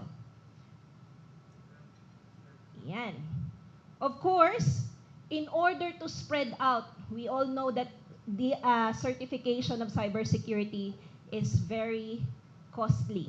So, but together with the DICT, USAID, and NICP, not just NICP, as well as other association, we spread the cybersecurity, gender and development mainstream for information communication technology with USAID and NICP.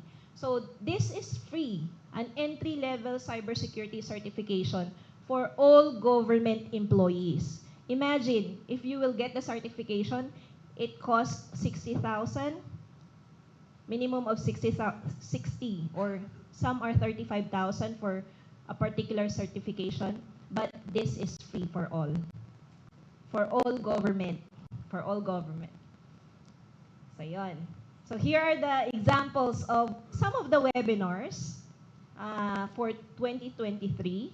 And next year, that will be the phase 2, or we call it episode 2 together with USAID. There will be a new topic for next year for phase 2. Aside from that, aside from DICT giving free Wi-Fi, we also partnered with the Pacific wherein they provide free Wi-Fi to far-flung areas in the countryside, to the islands with no internet. So this is how Pacific helped the areas in the countryside, especially those areas in the islands. No? Right now in Palawan, they provided three free Wi-Fi for the far-flung areas or the island areas. So we also partnered with PhilPass, wherein we acknowledge or embrace digital certifications. And yeah, that's it, digital certifications. So as part of NICP, together with the other association, we pushed through for the executive order in Senate Bill 863 when it comes to critical information and infrastructure.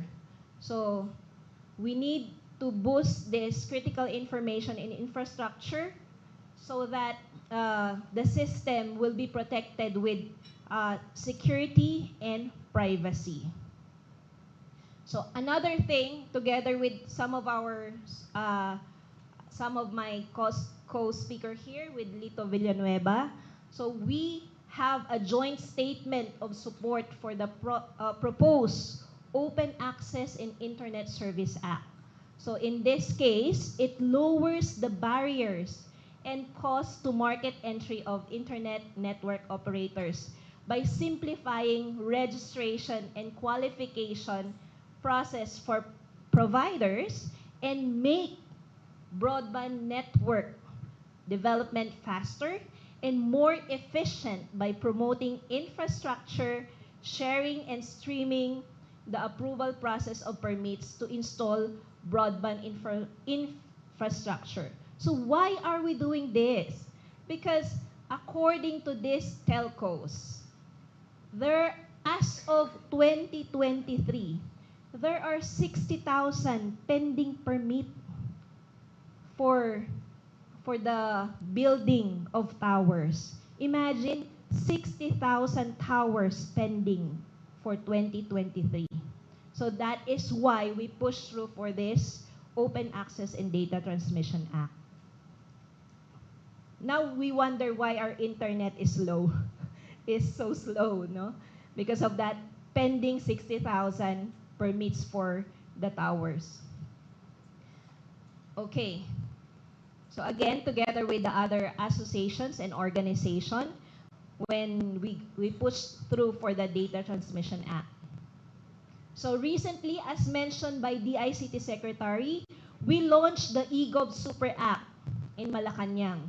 So since we are doing the ease of doing business as well as the e-governance and e-governance award for all local government units, we support the eGov Super App. So this is the launching during June 2 of 2023 as mentioned by our DICT Secretary. So yearly, we had this cluster conference, ClickCon for Luzon. Okay? In such a way, we unite all Luzon ICT Council for digital transformation. For Mindanao, ICT Conference, and the Visayas ICT Conference. So every year, we do all these 3 cluster events. And lastly is the National Summit held last November 8 and 9 when it comes to digital transformation and cybersecurity. So yesterday we had this data-driven governance competency framework wherein we pushed through all the LGU and other government agency when it comes to data-driven governance for digitalization as well. So this is in partnership with DICT and can be duplicated and will duplicated to other ICT councils, to other city, municipality, and provinces. So the NICP, what is our main secret or recipe or secret recipe? We, the NICP, we call ourselves magic. Why? Because making the academe, government, and industry collaborate. Because it's not just DICT who help us through the ecosystem. The national government such as DTI, DOST, TESDA, and CHED, together with the DILG and other government agency, help together in order to create this what we call magic. Good morning. Thank you, Miss Abueg, for that very empowering message. It's nice to know that there are people like her taking care of the ICT business here in the Philippines. Miss Abueg, we'd like to invite you to please remain on stage. Miss Abueg, could we invite you up here on stage and make yourself comfortable? Don't worry, you will be joined by our charming co-moderators, Jing Garcia and Ben Cripps. And we'd also like to welcome back on stage Mr. Barrera for another fireside chat. This time, Jing and Ben, you have 10 minutes to ask questions to Ms. Abueg and Sir Barrera. Incidentally, we do have a microphone here in the middle of the audience. We might be able to accommodate a few questions if people would like to approach the microphone. Go ahead. Carlos, may I ask, what's the most counterfeited item in Lazada? Do you have a data there? And also, what's the most favorite items that Filipinos buy online? So the interesting thing is that the answer to both is almost the same. People love to buy beauty. We have an amazing beauty business with so many brands. And what's particular is that local brands are super big. When I first moved here, the market was dominated by international brands. Today it's really, really fragmented and people love the local brands. Let's say we've partnered with a lot of local brands like Bello, Sunny's, Happy Skin. The challenge though is that because that market is so big, that's where there is a lot of counterfeit and people find it easier to counterfeit beauty. The good thing is that it's much easier for us to catch them and we are deactivating thousands of items every day. But there is a pretty strong counterfeit, especially for local brands, which is quite strange. That just shows how popular. Sometimes when I spoke to the brand owners, they're even happy. It's like, for them it's almost like an experience, right? They really realize that if you have that much counterfeit, you're almost proud because that means that you're doing very well, so they have to try to counterfeit. But we're very aggressive at cleaning this. Here's a true story. I bought so much of products on Lazada that they don't even ask me to bring back the products once I ask for a refund. So that's how it is. So that's, in certain cases, if we are at fault and we already refunded you, we can talk to the seller. If the amount is not very large, we will even allow you to keep the product. Yeah, okay. Ben?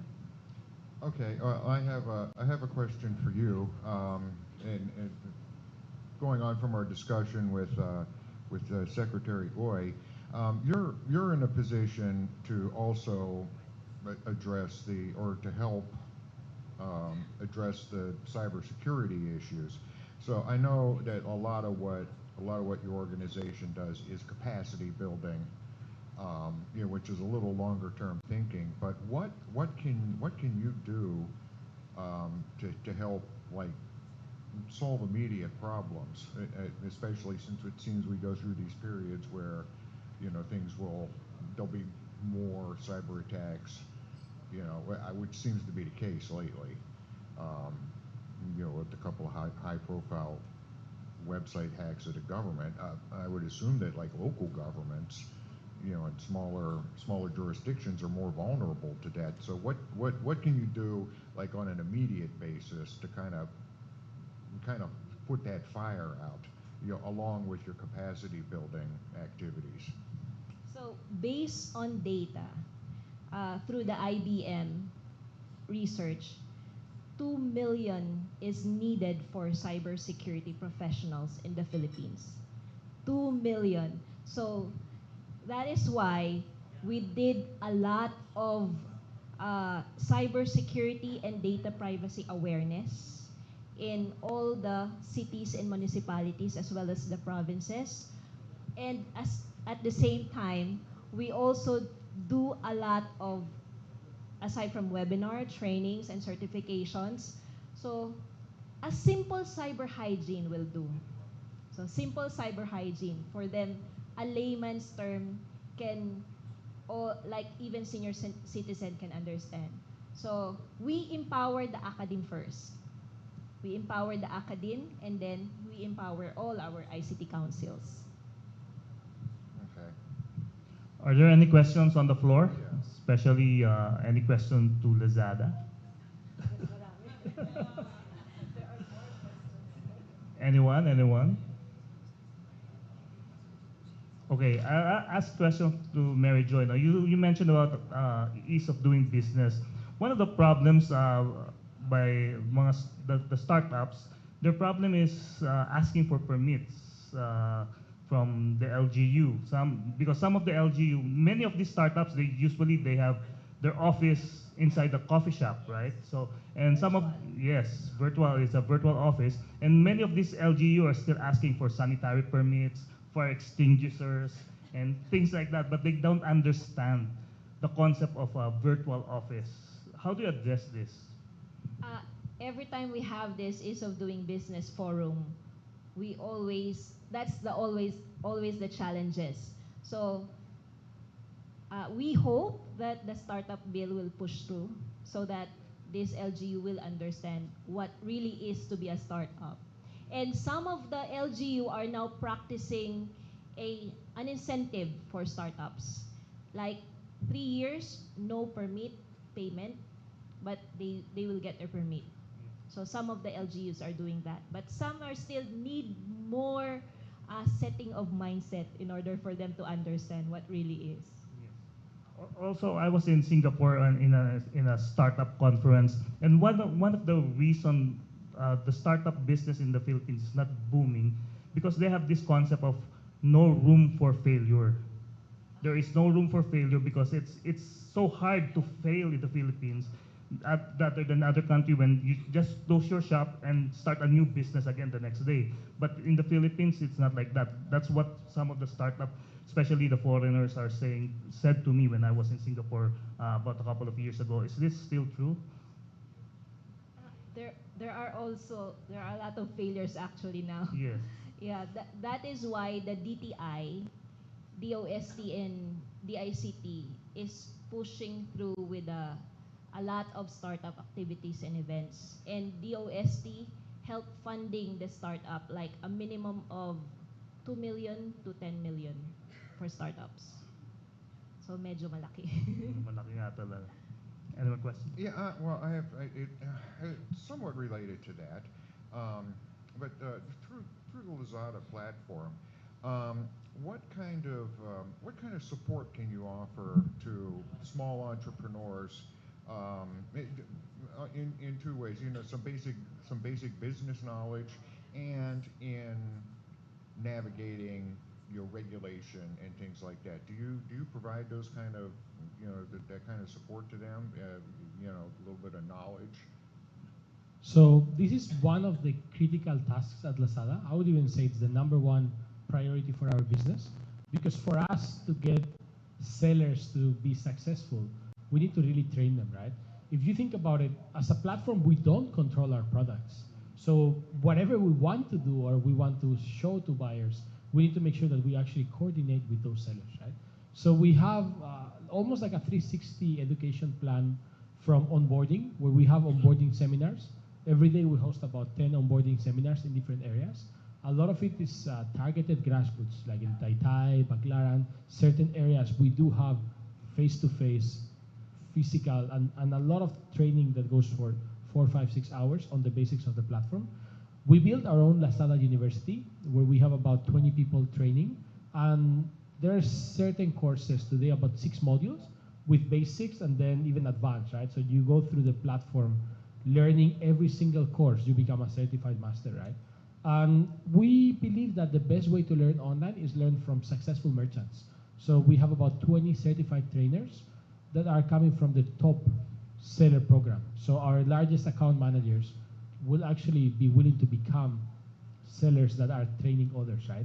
And they will become certified training. So at some point, they have their own communities, and what we try to do is to be pretty hands-off, because we believe that it's better for them to learn from people that are more inspiring, and we don't want to be too involved because we need to feel natural, right? And then lastly, the biggest way and the main support that we can offer are account managers.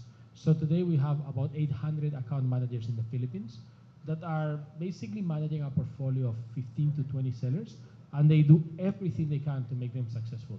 So that would include things like going through the day-to-day operations, supporting them with pricing, sourcing, understanding all the mechanics and modules. Even oftentimes, they even do manual tasks for them just to make sure that they succeed, right? Okay. Carlos, can you still feel the revenge spending on your platform right now, or are you ready for the Christmas season? So we do see a lot of the revenge spending, and this Christmas season has started very strong. It's interesting because what we see is that this Christmas season is bigger than the last one, and significantly bigger, and people are buying more expensive items, which is counterintuitive because we didn't really expected it, right? This year was mostly very strong for essentials, for some of the groceries or beauty, smaller ticket items, but this Christmas season is being very, very good, and people are buying branded items and more expensive items. Wow, that's good to hear.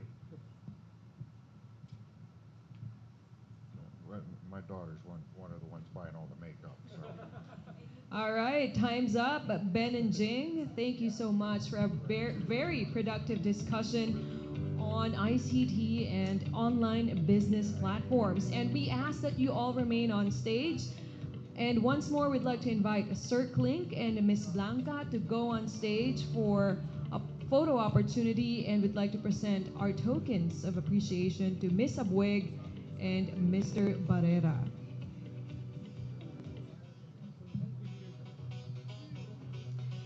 So Sir may we call Clink on and Sir Clink Miss and Miss Blanca. The Manila Times is truly grateful to Miss Abweg and Mr. Barrera for being with us today and sharing your insights. So we hope this plaque of recognition and this token of appreciation makes you feel a bit of our appreciation and gives you an idea of how thankful we are for gracing us with your presence. So what do you think, Ezra? Does that inspire more confidence in you in terms of making use of the e-commerce platforms? Yes, parang gusto ko na nga mag-sign up pa sa seller sa Lazada eh. Kasi million daw ang kinikita dyan. So I'm very excited. Lalo na na-meet ko na si Sir Carlos Barrera. Parang gusto ko talagang maging part ng Lazada family. And of course, Miss Mary Joy Abweg, the NICP president. We are grateful to both her and the Lazada CEO for giving us, sharing their insights and their anecdotes in terms of how their business has been developing this year and what they look forward to in 2024. And did you hear, it's very interesting what Ms. Abweg said, na kaya pala mabagal ang internet kasi 60,000 towers ang pending a whole to lot build. of pending A lot of applications. infrastructure for a faster internet. Sana mapush yan ni Ms. Abweg. We believe in you. National ICT Confederation of the Philippines President Ms. Mary Joy Abweg and Lazada CEO Carlos Barrera. Thank you so much. So now our third and final, our talks will resume at around 1 p.m. And at that time we will have our last fireside chat, and it'll be around 1:40. In the meantime, Ezra? Yes, I would like to see how our guests are doing, especially the ones in the back. We're so grateful that you're here. We hope you hear us loud and clear over there. We know it's quite a lengthy hall that we have today. And now we shall break for lunch. So courtesy of Discovery Primea Makati. Enjoy your lunch. Bon appetit, everyone, and we'll see you back here in an hour. Enjoy, everyone.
Sign up for a year for only 80 pesos per month. Visit tmt.ph/premium to get your free trial of the Manila Times Premium.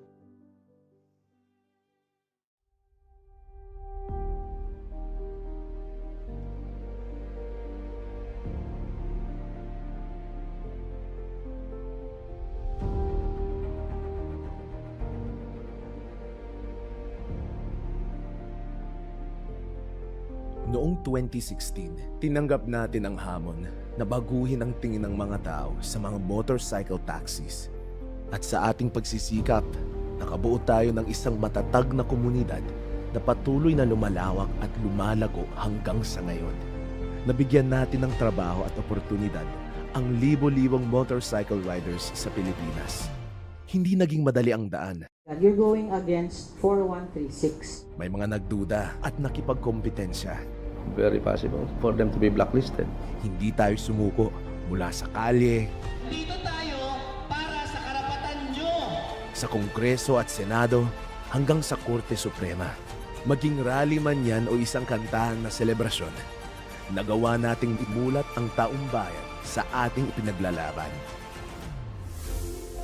Sinamahan tayo ng ating mga kaibigan na celebrity, politiko, sa ating walang tigil na pagsusulong ng ating advokasya. Sinamahan tayo ng taong bayan, mga kapwa Pilipino na patuloy na nakikinabang sa ating serbisyo. Nagsagawa tayo ng iba't ibang programa at naging tulay tayo sa pagtutulungan upang makabangon ng ekonomiya. At dahil sa ating sikap, nagawaran tayo ng iba't ibang parangal. At ngayon, tuloy pa rin ang ating misyon na mas lalong maihatid ang oportunidad ng angkas sa milyon-milyong kababayan na nangangailangan nito. Our mission is to eradicate poverty by showing them a better way in life. The Angkas Way. Angkas, tara na! Hi, my name is Patricia and I'm the co-owner of Beauty Bands PH. I'm Sam Chua, co-founder of PC Central. Hi, I'm Ange Tuliao. Ako po ang may-ari ng Ange Trading. 4 years na po ako dito sa Lazada.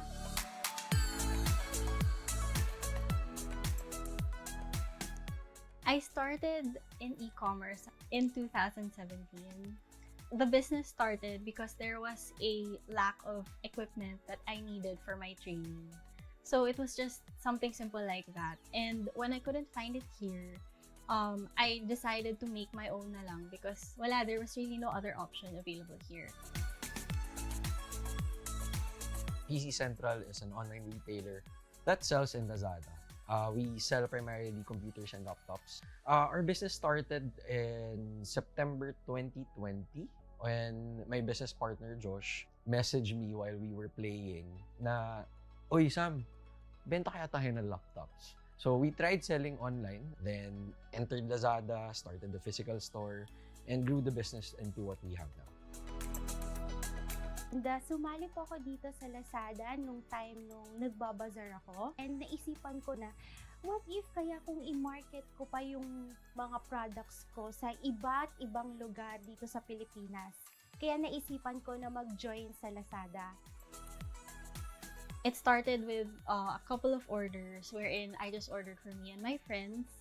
And then after a while, word just spread. More and more people started reaching out. Even people I didn't know. The business just grew organically from my personal network. And then I think now, 3 years in, I can say that we cater to all shapes, all sizes. And we also cater to beginners up to advanced trainees. So that's something that we're really proud of. When we started the business, we just sold primarily on one platform. We saw emerging trends na, lumalakas yung market nitong Lazada. Being in business, you really need to adapt to the changing retail landscape in order to maximize your reach. For example, Lazada maximizes our reach. With the help of Lazada, we can deliver our products from Luzon to Mindanao with ease. And safety. Pag uwi ko from bazaar, sabi ko na ganun, kailangan ko na mag-sign up dito sa Lazada. After 1 week, bigla na lang merong tumawag sa akin habang nandun ako sa bazaar, and ang sabi niya na, "Hi ma'am, may order na po kayo sa Lazada." And yung mga products na pinost ko doon is mga 5 items lang na mga best-selling items ko. And then sabi ko na ganun, ito na yung time ko na bigyan ko ng effort at ng energy at oras yung Lazada dahil alam ko na mag-grow yung business ko. I recommend looking within yourself and trying to think of what can you really use, what is something that you have already used and you would like to share to other people as well. Kung ano talaga yung gusto mong gawin in life, mabilis na lang yun and it will follow. For sure naman may sarili-sarili tayong journey at meron tayong sariling victory. Kaya kailangan talaga gawin natin yung the best natin. Look into what you currently are interested in, your hobbies. Well, for me, it's gaming. We fuel our passion for the business through our real passion, which is just playing and having fun.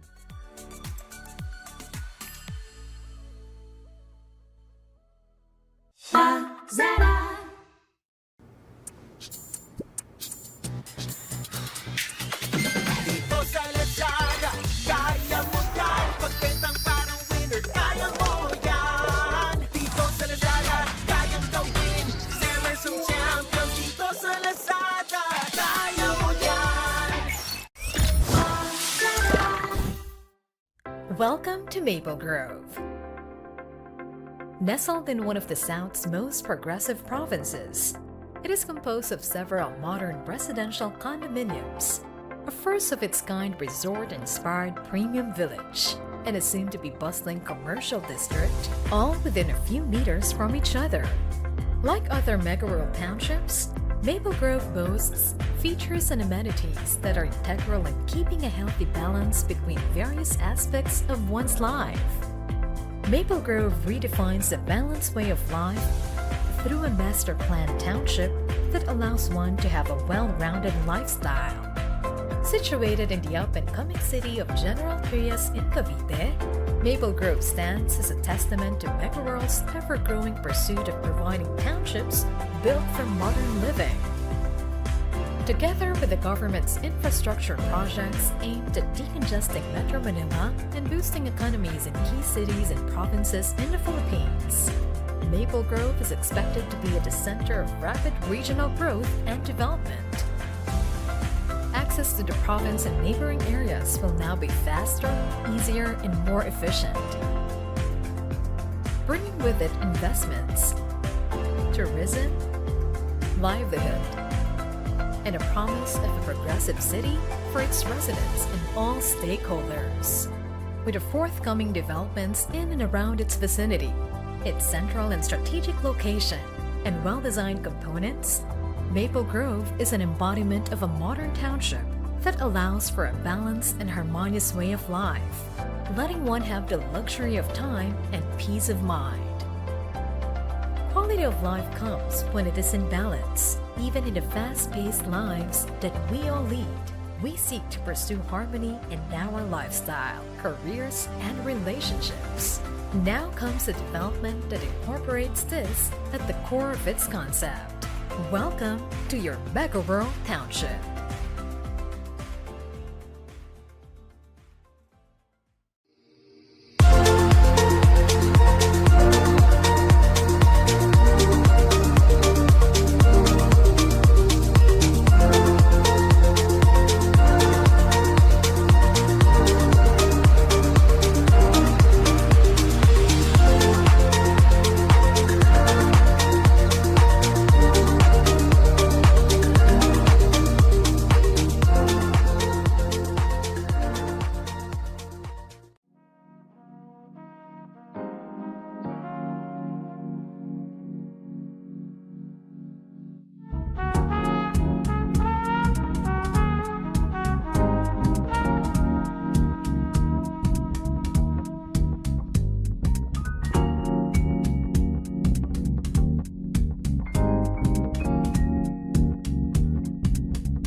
Sign up for a year for only 80 pesos per month. Visit tmt.ph/premium to get your free trial of the Manila Times Premium.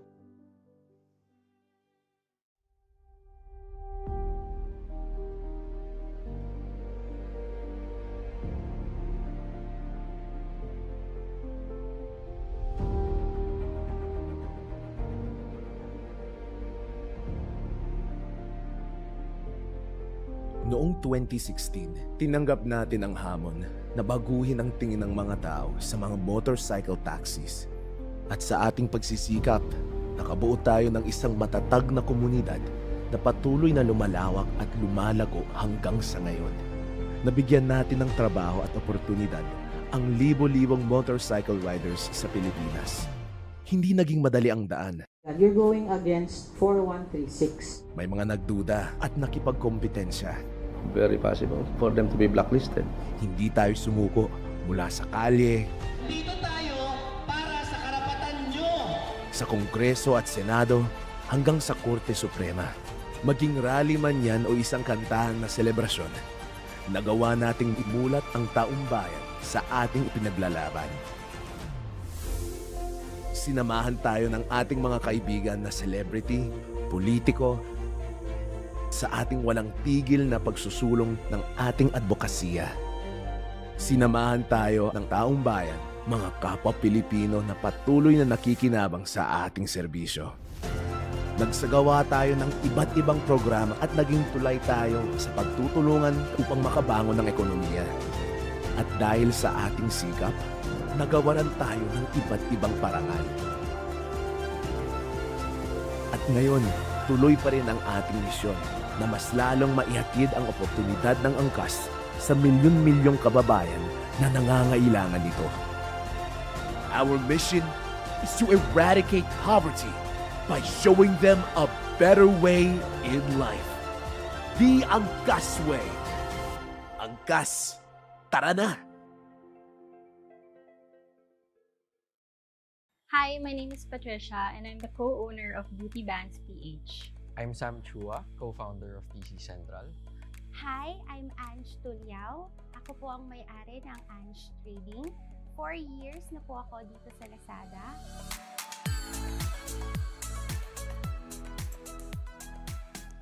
I started in e-commerce in 2017.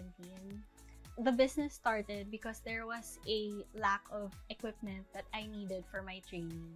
So it was just something simple like that. And when I couldn't find it here, I decided to make my own na lang because there was really no other option available here.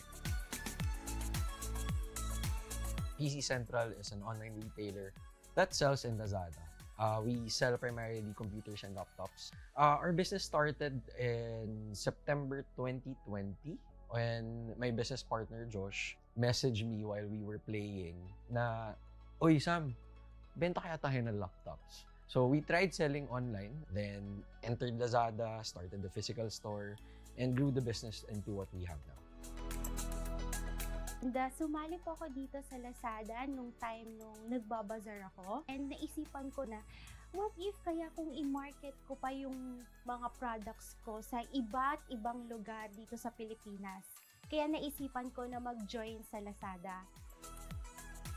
It started with a couple of orders wherein I just ordered for me and my friends.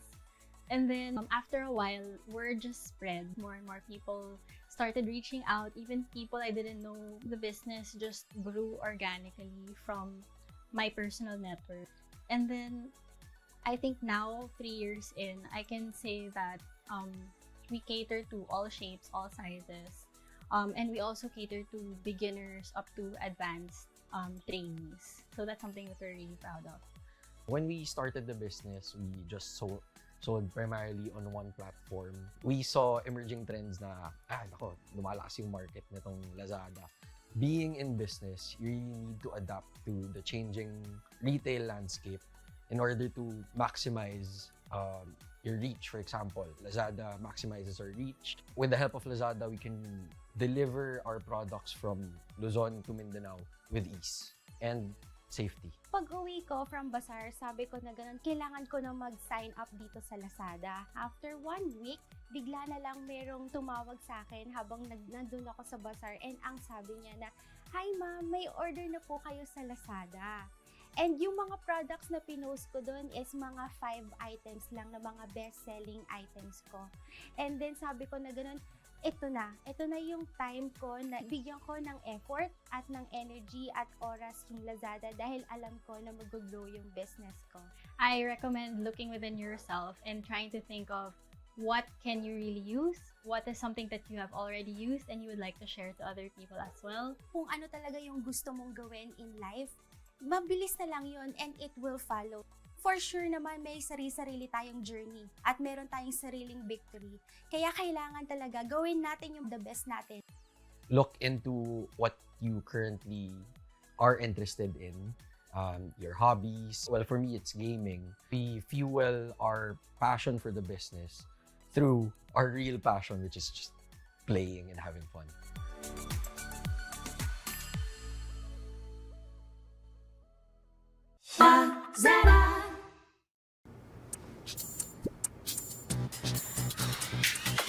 Dito sa Lazada, kaya mo yan. Pagbentang parang winner, kaya mo yan. Dito sa Lazada, kayang gawin.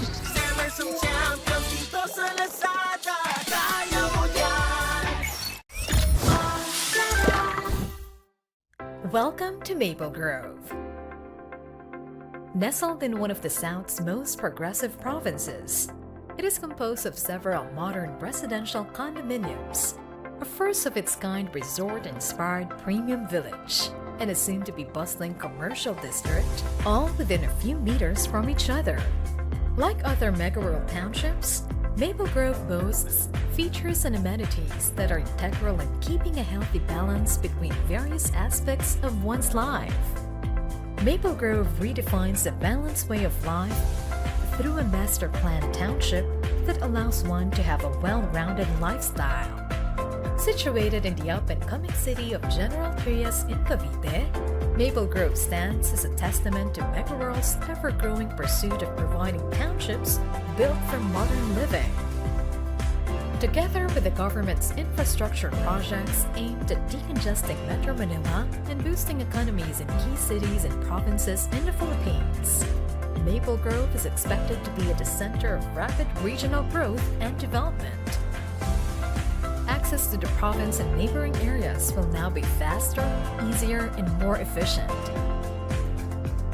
bringing with it investments, tourism, livelihood, and a promise of a progressive city for its residents and all stakeholders. With the forthcoming developments in and around its vicinity, its central and strategic location, and well-designed components, Maple Grove is an embodiment of a modern township that allows for a balanced and harmonious way of life, letting one have the luxury of time and peace of mind. Quality of life comes when it is in balance. Even in the fast-paced lives that we all lead, we seek to pursue harmony in our lifestyle, careers, and relationships. Now comes a development that incorporates this at the core of its concept. Welcome to your Mega Rural Township.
Sign up for a year for only 80 pesos per month. Visit tmt.ph/premium to get your free trial of the Manila Times Premium.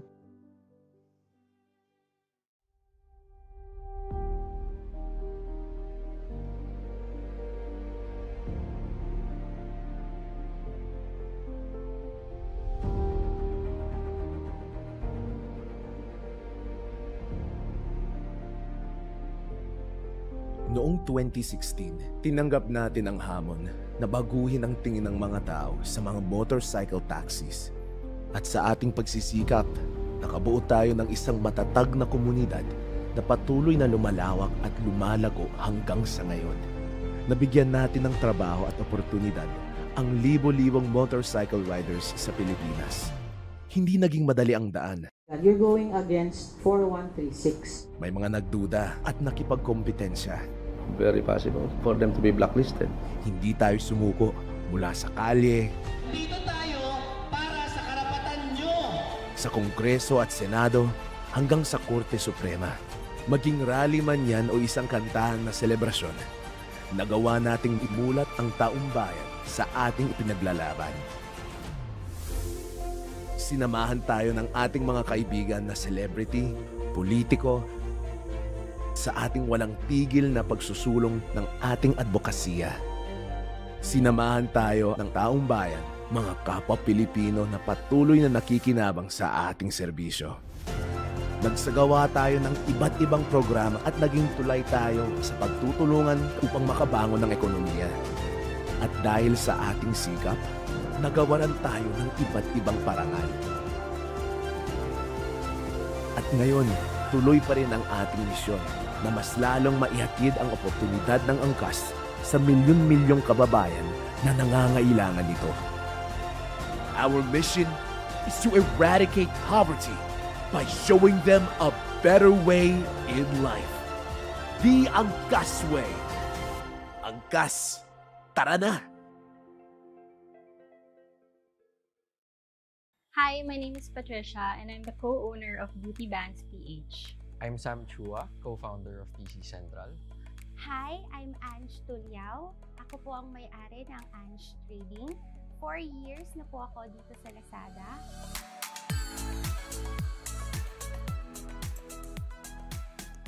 I started in e-commerce in 2017. The business started because there was a lack of equipment that I needed for my training. So it was just something simple like that. And when I couldn't find it here, I decided to make my own na lang because there was really no other option available here. PC Central is an online retailer that sells in Lazada. We sell primarily computers and laptops. Our business started in September 2020 when my business partner Josh messaged me while we were playing na, "Oy Sam, benta kaya tayo ng laptops?" So we tried selling online, then entered Lazada, started the physical store, and grew the business into what we have now. Sumali po ako dito sa Lazada nung time nung nagbabazar ako and naisipan ko na what if kaya kung i-market ko pa yung mga products ko sa iba't ibang lugar dito sa Pilipinas. Kaya naisipan ko na mag-join sa Lazada. It started with a couple of orders wherein I just ordered for me and my friends. And then after a while, word just spread. More and more people started reaching out. Even people I didn't know. The business just grew organically from my personal network. And then I think now, 3 years in, I can say that we cater to all shapes, all sizes. And we also cater to beginners up to advanced trainees. So that's something that we're really proud of. When we started the business, we just sold primarily on one platform. We saw emerging trends na, lumalakas yung market nitong Lazada.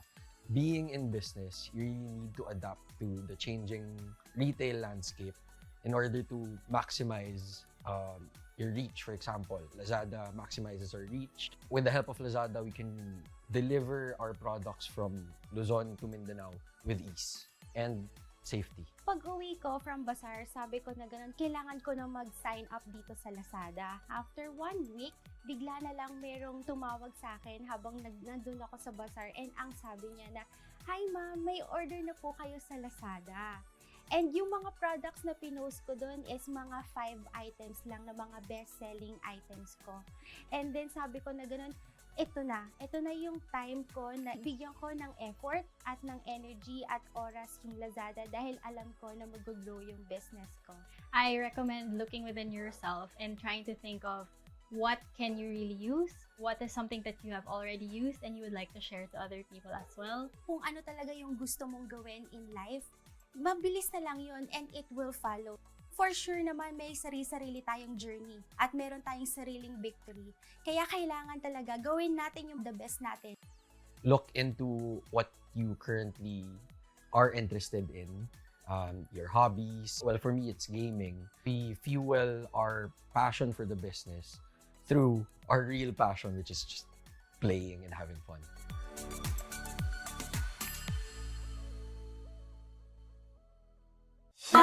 Lazada.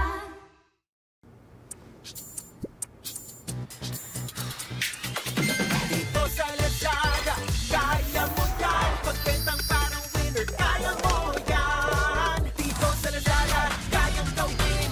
Sellers ang champions. Dito sa Lazada, kaya mo yan. Welcome to Maple Grove. Nestled in one of the South's most progressive provinces, it is composed of several modern residential condominiums, a first-of-its-kind resort-inspired premium village, and a soon-to-be bustling commercial district, all within a few meters from each other.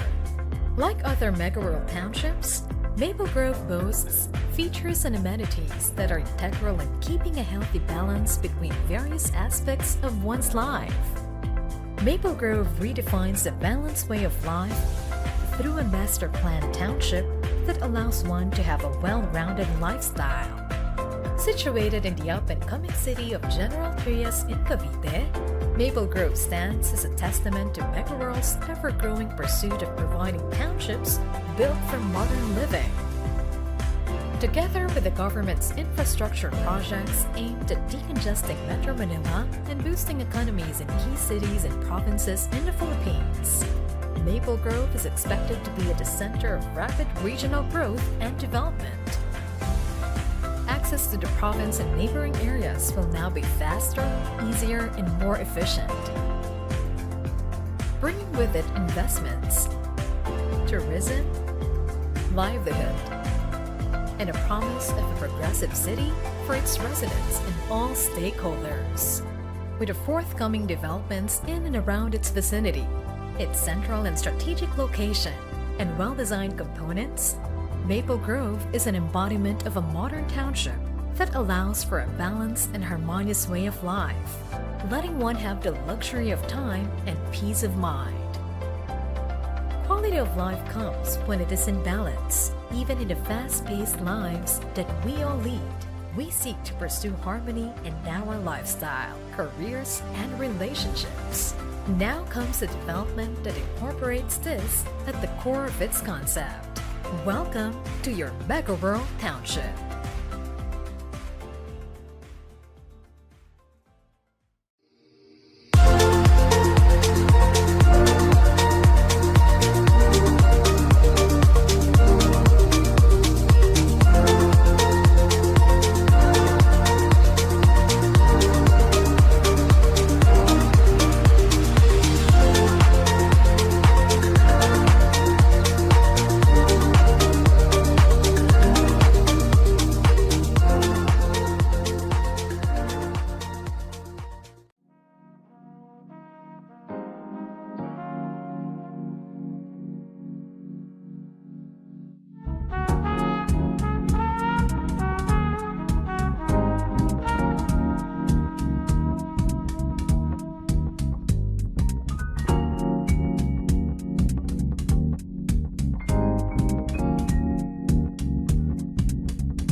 Sign up for a year for only 80 pesos per month. Visit tmt.ph/premium to get your free trial of the Manila Times Premium.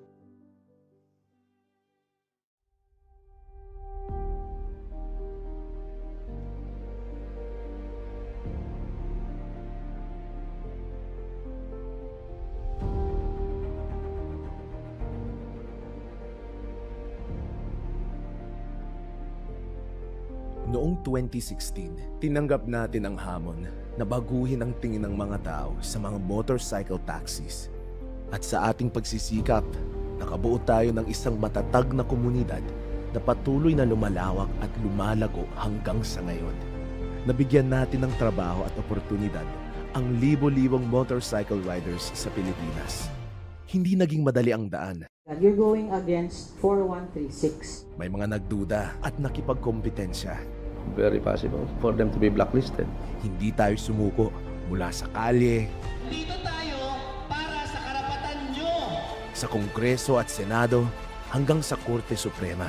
Maging rally man yan o isang kantahan na selebrasyon, nagawa nating imulat ang taong bayan sa ating ipinaglalaban. Sinamahan tayo ng ating mga kaibigan na celebrity, politiko, sa ating walang tigil na pagsusulong ng ating advokasya. Sinamahan tayo ng taong bayan, mga kapwa Pilipino na patuloy na nakikinabang sa ating serbisyo. Nagsagawa tayo ng iba't ibang programa at naging tulay tayo sa pagtutulungan upang makabangon ng ekonomiya. At dahil sa ating sikap, nagawaran tayo ng iba't ibang parangal. At ngayon, tuloy pa rin ang ating misyon na mas lalong maihatid ang oportunidad ng angkas sa milyon-milyong kababayan na nangangailangan nito. Our mission is to eradicate poverty by showing them a better way in life. The Angkas Way. Angkas, tara na! Hi, my name is Patricia and I'm the co-owner of Beauty Bands PH. I'm Sam Chua, co-founder of PC Central. Hi, I'm Ange Tuliao. Ako po ang may-ari ng Ange Trading. 4 years na po ako dito sa Lazada.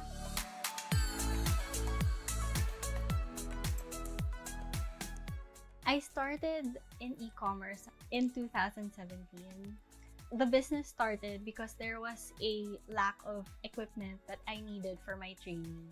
So it was just something simple like that. And when I couldn't find it here, I decided to make my own na lang because there was really no other option available here. PC Central is an online retailer that sells in Lazada.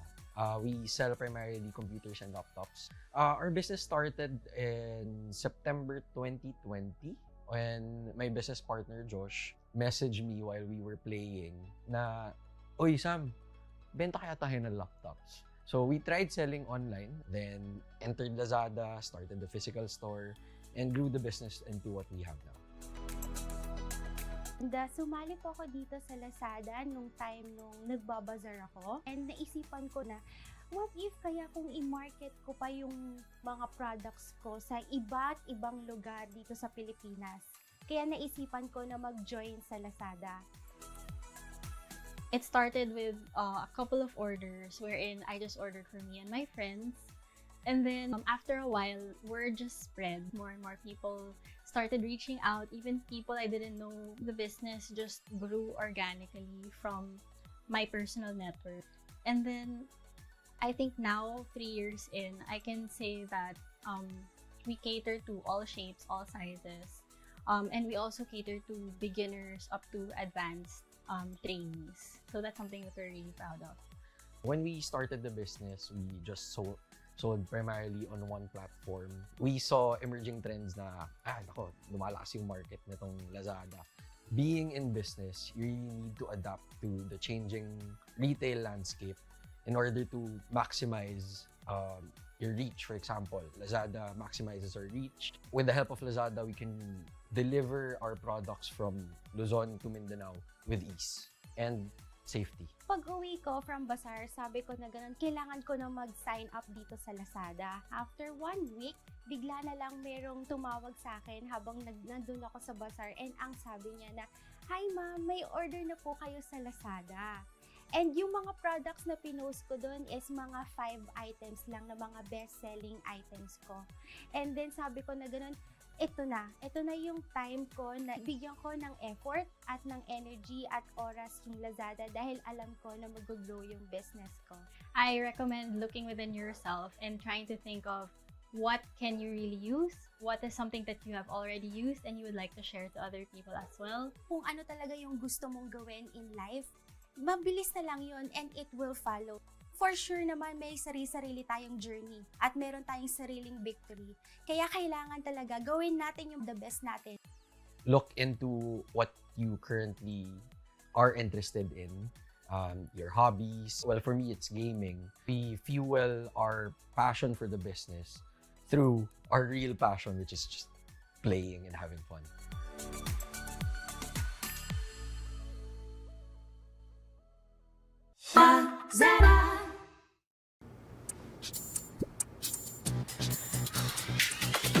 Dito sa Lazada, kaya mo yan. Pagbentang parang winner, kaya mo yan. Dito sa Lazada, kayang gawin. Sellers ang champion. Dito sa Lazada, kaya mo yan. Welcome to Maple Grove. Nestled in one of the South's most progressive provinces, it is composed of several modern residential condominiums, a first-of-its-kind resort-inspired premium village, and a soon-to-be bustling commercial district, all within a few meters from each other. Like other mega-rural townships, Maple Grove boasts features and amenities that are integral in keeping a healthy balance between various aspects of one's life. Maple Grove redefines a balanced way of life through a master-planned township that allows one to have a well-rounded lifestyle. Situated in the up-and-coming city of General Trias in Cavite, Maple Grove stands as a testament to Mega-Rural's ever-growing pursuit of providing townships built for modern living. Together with the government's infrastructure projects aimed at decongesting Metro Manila and boosting economies in key cities and provinces in the Philippines, Maple Grove is expected to be at the center of rapid regional growth and development. Access to the province and neighboring areas will now be faster, easier, and more efficient, bringing with it investments, tourism, livelihood, and a promise of a progressive city for its residents and all stakeholders. With the forthcoming developments in and around its vicinity, its central and strategic location, and well-designed components, Maple Grove is an embodiment of a modern township that allows for a balanced and harmonious way of life, letting one have the luxury of time and peace of mind. Quality of life comes when it is in balance. Even in the fast-paced lives that we all lead, we seek to pursue harmony in our lifestyle, careers, and relationships. Now comes a development that incorporates this at the core of its concept. Welcome to your Mega Rural Township.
Sign up for a year for only 80 pesos per month. Visit tmt.ph/premium to get your free trial of the Manila Times Premium.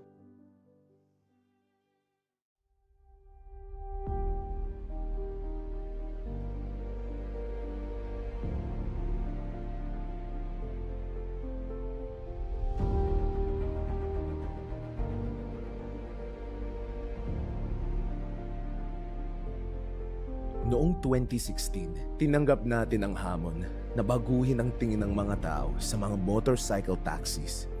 At sa ating pagsisikap, nakabuo tayo ng isang matatag na komunidad na patuloy na lumalawak at lumalago hanggang sa ngayon. Nabigyan natin ng trabaho at oportunidad ang libo-libong motorcycle riders sa Pilipinas. Hindi naging madali ang daan. You're going against 4136. May mga nagduda at nakipagkompetensya. Very possible for them to be blacklisted. Hindi tayo sumuko mula sa kalye, Dito tayo para sa karapatan nyo. sa Kongreso at Senado hanggang sa Korte Suprema. Maging rally man yan o isang kantahan na selebrasyon, nagawa nating imulat ang taong bayan sa ating ipinaglalaban. Sinamahan tayo ng ating mga kaibigan na celebrity, politiko, sa ating walang tigil na pagsusulong ng ating advokasya. Sinamahan tayo ng taong bayan, mga kapwa Pilipino na patuloy na nakikinabang sa ating serbisyo.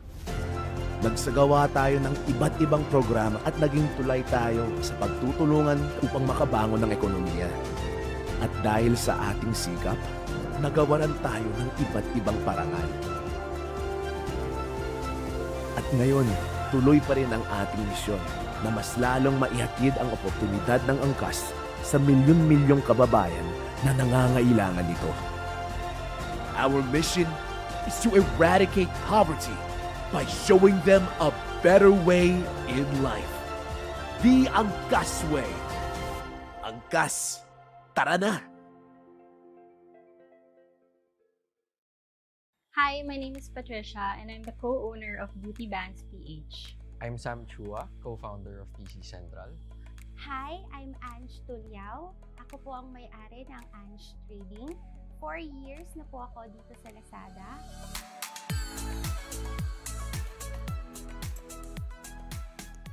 I started in e-commerce in 2017. The business started because there was a lack of equipment that I needed for my training. So it was just something simple like that. And when I couldn't find it here, I decided to make my own na lang because there was really no other option available here. PC Central is an online retailer that sells in Lazada. We sell primarily computers and laptops. Our business started in September 2020 when my business partner Josh messaged me while we were playing na, "Oy Sam, benta kaya tayo ng laptops?" So we tried selling online, then entered Lazada, started the physical store, and grew the business into what we have now. Sumali po ako dito sa Lazada nung time nung nagbabazar ako and naisipan ko na what if kaya kung i-market ko pa yung mga products ko sa iba't ibang lugar dito sa Pilipinas. Kaya naisipan ko na mag-join sa Lazada. It started with a couple of orders wherein I just ordered for me and my friends. And then after a while, word just spread. More and more people started reaching out. Even people I didn't know. The business just grew organically from my personal network. And then I think now, 3 years in, I can say that we cater to all shapes, all sizes. And we also cater to beginners up to advanced trainees. So that's something that we're really proud of. When we started the business, we just sold primarily on one platform. We saw emerging trends na, lumalakas yung market nitong Lazada. Being in business, you really need to adapt to the changing retail landscape in order to maximize your reach. For example, Lazada maximizes our reach. With the help of Lazada, we can deliver our products from Luzon to Mindanao with ease and safety. Pag-uwi ko from bazaar, sabi ko na ganun, kailangan ko na mag-sign up dito sa Lazada. After 1 week, bigla na lang merong tumawag sa akin habang nandun ako sa bazaar and ang sabi niya na, "Hi ma'am, may order na po kayo sa Lazada." And yung mga products na pinost ko doon is mga 5 items lang na mga best-selling items ko. And then sabi ko na ganun, ito na yung time ko na bigyan ko ng effort at ng energy at oras yung Lazada dahil alam ko na mag-grow yung business ko. I recommend looking within yourself and trying to think of what can you really use, what is something that you have already used and you would like to share to other people as well. Kung ano talaga yung gusto mong gawin in life, mabilis na lang yun and it will follow. For sure naman may sarili-sarili tayong journey at meron tayong sariling victory. Kaya kailangan talaga gawin natin yung the best natin. Look into what you currently are interested in, your hobbies. Well, for me, it's gaming. We fuel our passion for the business through our real passion, which is just playing and having fun.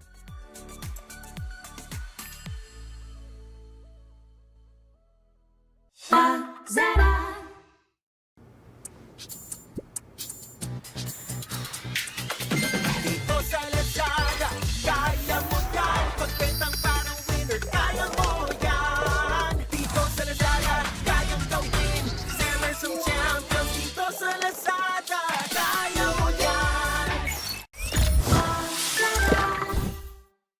Welcome to Maple Grove. Nestled in one of the South's most progressive provinces, it is composed of several modern residential condominiums, a first-of-its-kind resort-inspired premium village, and a soon-to-be bustling commercial district, all within a few meters from each other. Like other mega-rural townships, Maple Grove boasts features and amenities that are integral in keeping a healthy balance between various aspects of one's life. Maple Grove redefines the balanced way of life through a master-planned township that allows one to have a well-rounded lifestyle. Situated in the up-and-coming city of General Trias in Cavite, Maple Grove stands as a testament to mega-rural's ever-growing pursuit of providing townships built for modern living. Together with the government's infrastructure projects aimed at decongesting Metro Manila and boosting economies in key cities and provinces in the Philippines, Maple Grove is expected to be at the center of rapid regional growth and development. Access to the province and neighboring areas will now be faster, easier, and more efficient, bringing with it investments, tourism, livelihood, and a promise of a progressive city for its residents and all stakeholders. With the forthcoming developments in and around its vicinity, its central and strategic location, and well-designed components, Maple Grove is an embodiment of a modern township that allows for a balanced and harmonious way of life, letting one have the luxury of time and peace of mind. Quality of life comes when it is in balance. Even in the fast-paced lives that we all lead, we seek to pursue harmony in our lifestyle, careers, and relationships. Now comes the development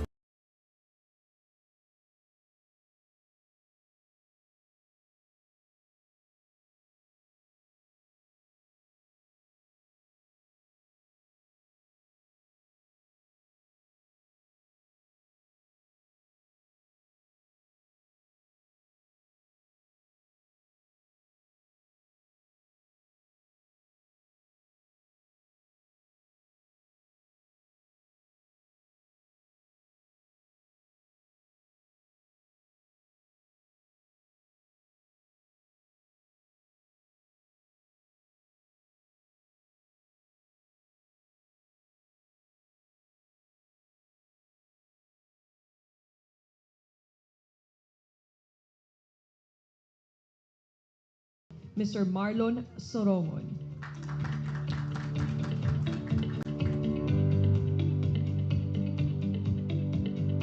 The stage is yours, Mr. Sarong.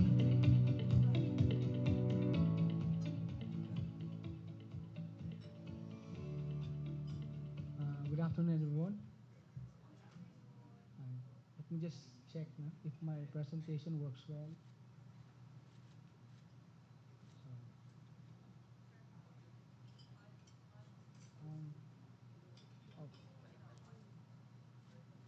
Okay. Okay. Okay. Um, there are two types of organizations that exist in our cyberspace, no? In this very challenging cyber threat landscape. The first organization are the one who has experienced cyber attack and has experienced costly breaches. So when I say costly breaches, it could impact NPC, data privacy, and security breach. The second organization is the one who are expecting to be attacked or to be successfully encountering a cyber attack which could compromise their systems and eventually lead to a potential fine, regulatory, and some other worse impact, no, in terms of infrastructure and systems failure and downtime. So which organization or company you belong, guys? It could be your company, my company, or everyone else organization. Again, good afternoon. I am Marlon Sorongon.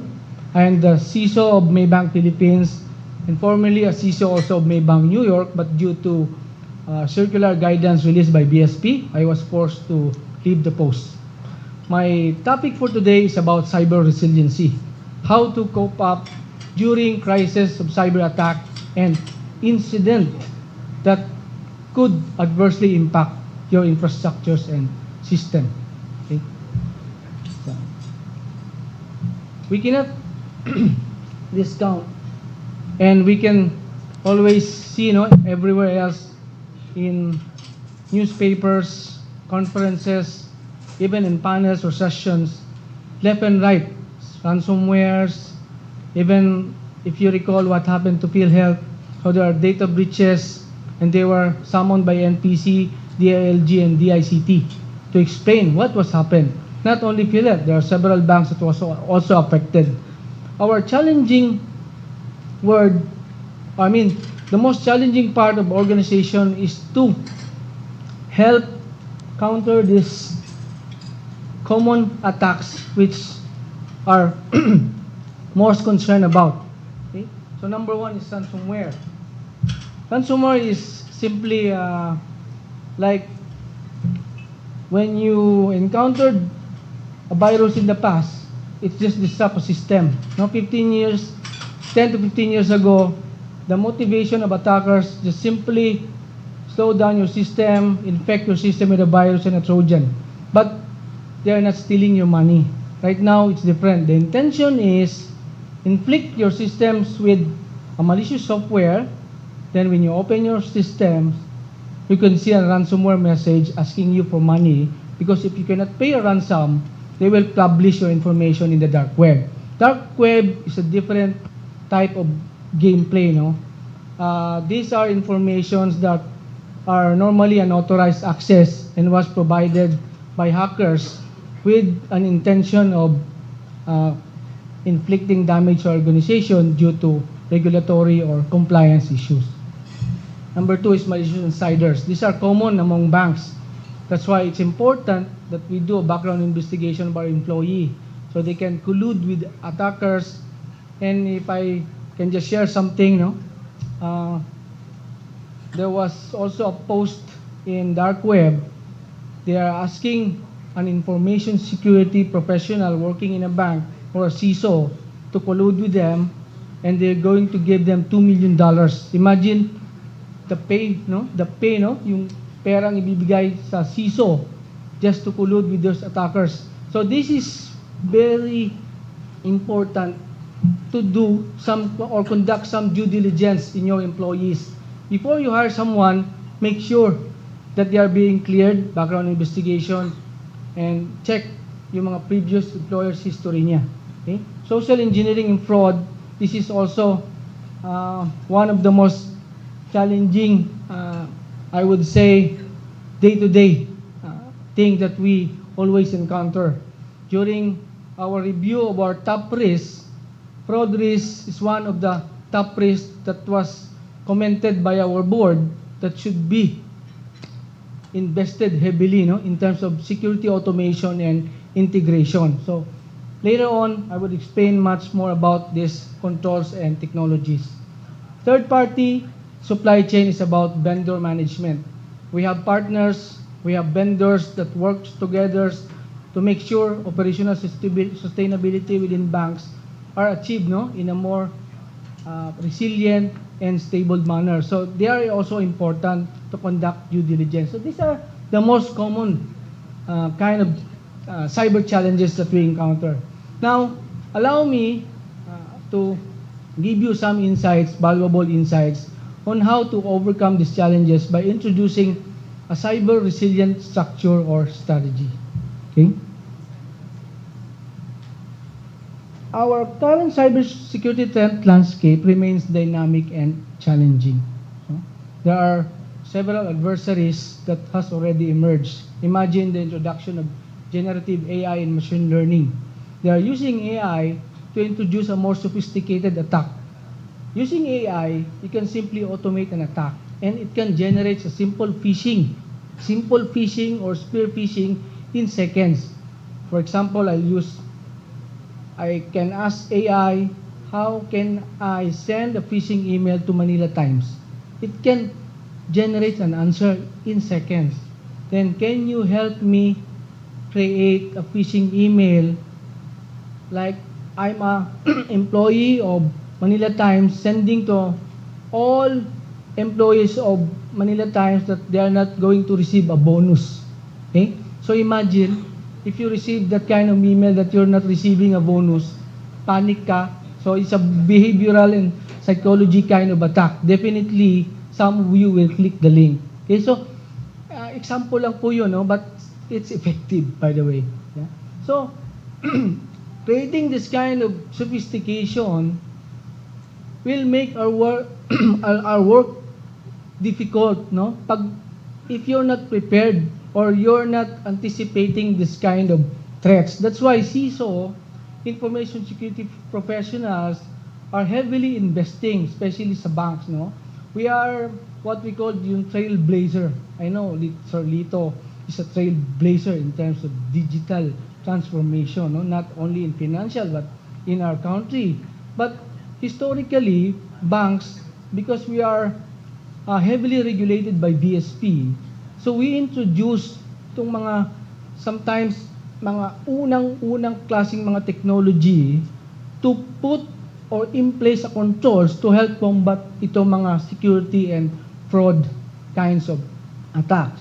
But, DXC technology, no, this is just an information that I captured from an article in a weekly IT magazine article. Resiliency cannot be achieved by creating process and technology alone. Okay? What makes an organization resilient is the people. So in charge of its assets and its data. So I believe firmly that there are three pillars that we need to maintain, and to make it stable, you have to put balance into three pillars: the people, the process, and technology. So they always equate. Without people, no one will manage your process and your technology. Without technology, people can no longer use tools. They cannot utilize tools to support these processes. Without processes, you don't have standards or policies you need to follow so that you can define a universal sets of practices. So this should equate.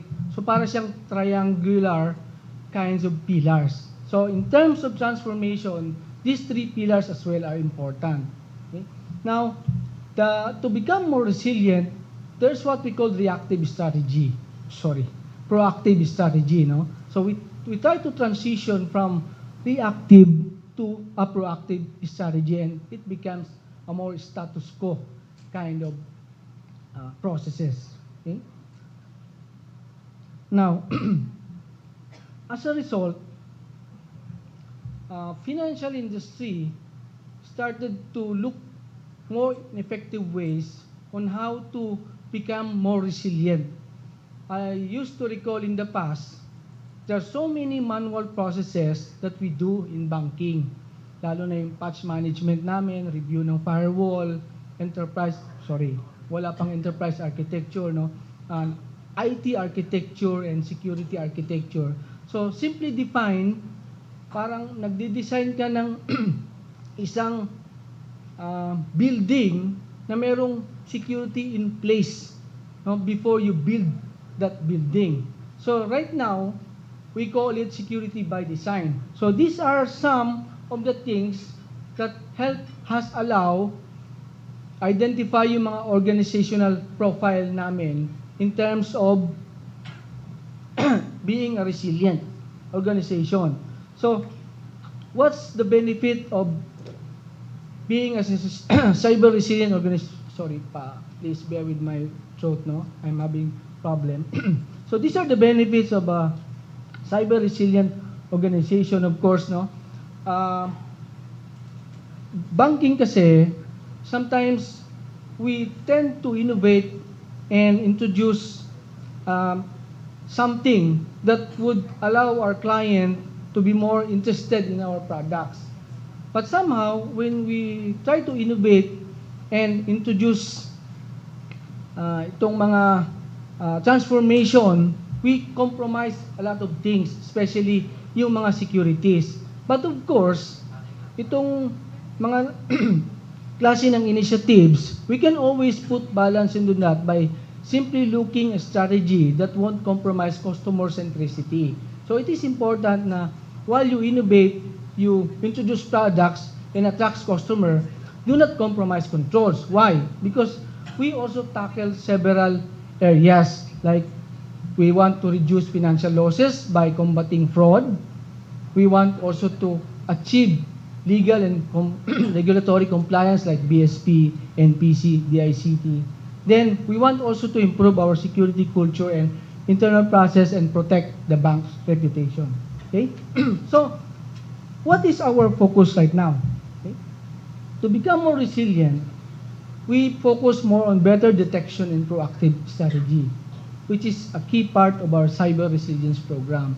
So later on, as I move forward with my presentation, I will introduce some strategy that allow you guys, once you go home and muni-muni kayo, whether what I've said is really something that you have to perform in your organization or put in place in your company.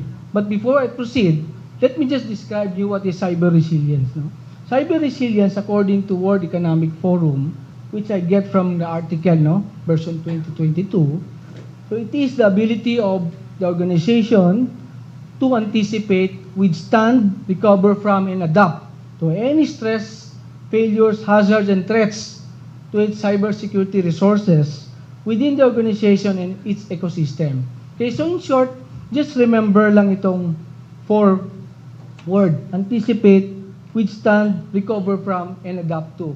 So it's like, sa personal opinion ko, it's like a company grit, no? Grit is your ability to recover from any challenging situation. Once you encounter that, you know how to do something, you know how to improvise, and later on recover from it. So, yan yung tinatawag naming cyber resiliency. Now, it has so many aspects. It also needs a holistic approach from top to bottom. Okay? Okay. Now, I'm not trying to tell everyone here that what I'm doing in Maybank is perfect. But based on my 20 years of experience, these are the most common strategy that we put in place, not just in financial, but also other industry. And I know some security practitioners knows this well. Okay? So how to achieve a cyber resilient culture? This equates the 3 pillars. It includes the people, includes technology, and includes the processes.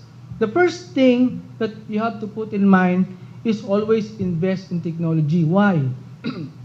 Big chunk of our cybersecurity controls are driven by technology.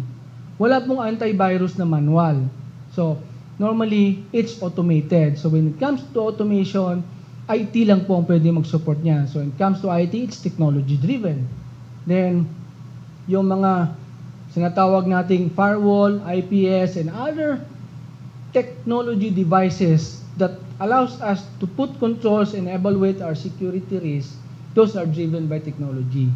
Next is crown jewels, so continuous risk assessment, cyber incident response, awareness, proactive risk management, crisis management, governance and compliance, and third-party risk management.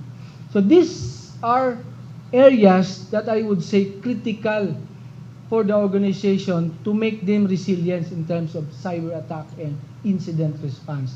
Let me give you some brief concept on what are those technology tools that I was referring earlier. Okay? So, invest in technology and adopt a zero trust principle. Medyo bago po yung zero trust. No? When you say zero trust, don't trust anyone unless they are verified and validated.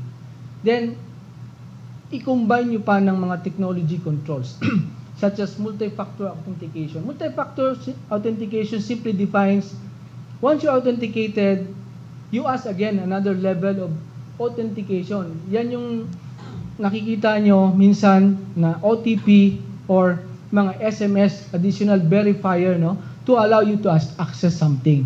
That's what we call MFA, multi-factor authentication. Email and web filtering security. Sometimes it's hard for you to send an email, it's blocked. You cannot access your personal email because it's blocked. So those are controls that are normal to banking industry, and sometimes there are exceptions for that, especially yung mga VIPs, no? Then, endpoint detection and response, ito yung mga antivirus, anti-malware, mga EDR. So, these are common controls that we put in our desktop, laptops, and other productivity devices. Privilege and access management, I know some of the IT guys here knows about access management, and you have this super user, super administrator, root administrator. So, it's important that we manage those access level as well. Okay? Security baseline and hardening before you deploy your server, dapat harden siya. Meron siyang tinatawag na hardening guidelines. Okay? This is too technical. I'm so sorry about sharing this if some of you cannot really apprehend, no? But these are technical terms that I use because these are technology-driven type of initiatives. Then SIEM or log correlations allows you to have a visibility on what's happening to your computers. Alam nyo ba na when you establish a security operations center, someone is looking at your computer. You just don't know it. So merong mga in-install na agent doon, they're looking at your computers, not by the way, no, look what you do, but they are looking on those risk area ng PC nyo that might compromise those devices. Pero hindi nila, they are not looking on what you're doing, hindi nila yun concern. They're just looking for what's happening in your device, baka meron diyang naka-infect ng machines. Okay? Obsolescence in monitoring, it is important to monitor your outdated servers, computers, and devices. So when I say outdated, the current version of Windows is 11 and you're using Windows 7. So it's impossible, no? Windows 7 is highly vulnerable na. You have to replace it. So it's important as well to monitor those obsolescence devices. Okay? Then identify your crown jewels. When I say identify your crown jewels, each company has different types of risk profile. When I say risk profile, what are your most critical assets? In banking, our most critical assets, of course, is the money of our customer. We also have customer account number, personally identifiable information, and other information na once leaked, we are liable to our regulators. So we have different guidelines, standards set by regulators to help secure those information that I've shared. No? Then there are also other companies na meron silang crown jewels like sa Meralco, utility company. They are not merely concerned about information, but mostly on operations. Okay, so yun yung assets nila. So it's important that you know your valuable assets so that you know how to protect your assets. Okay? Then similarly in cybersecurity, you cannot detect remediate vulnerabilities if you don't know and if you cannot see those assets. Okay? Continuous risk assessment is also a practice among financial industry. That's why sometimes we hired third party to conduct security audit because it's better that someone from outside telling us what's wrong with us rather than someone inside telling me what's wrong with me. Okay? So hindi siya parang nawalan siya ng check and balance. You cannot audit yourself. So it's better that someone from outside your organization telling you what's wrong with your practices and processes. Now, once you identify risk, make sure you have to classify your risk according to your severity. Once you have these assets, identify the risk of your assets, group them accordingly, according to criteria and severity, classify them on high, medium, low. So from there, you can prioritize your risk and define a roadmap which risk you're going to remediate early or as soon as possible. So meron diyang mga low-hanging fruits. What? Or just I've said earlier, meron kayong obsolete na Windows 7. Then you have Windows 10.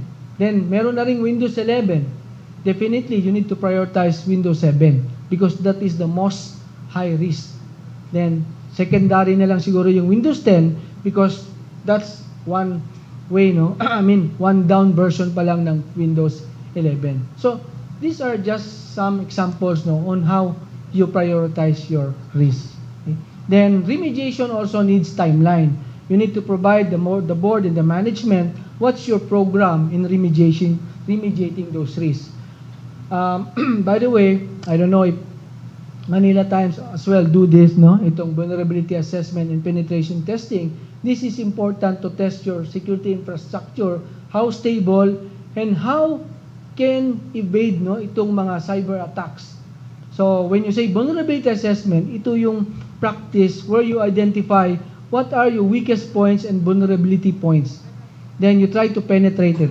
So once you can penetrate it, report it to the management. These are our loopholes and we need to fix this immediately. So you need to define processes and policies in order to do that. So these are common practices na we do in banking.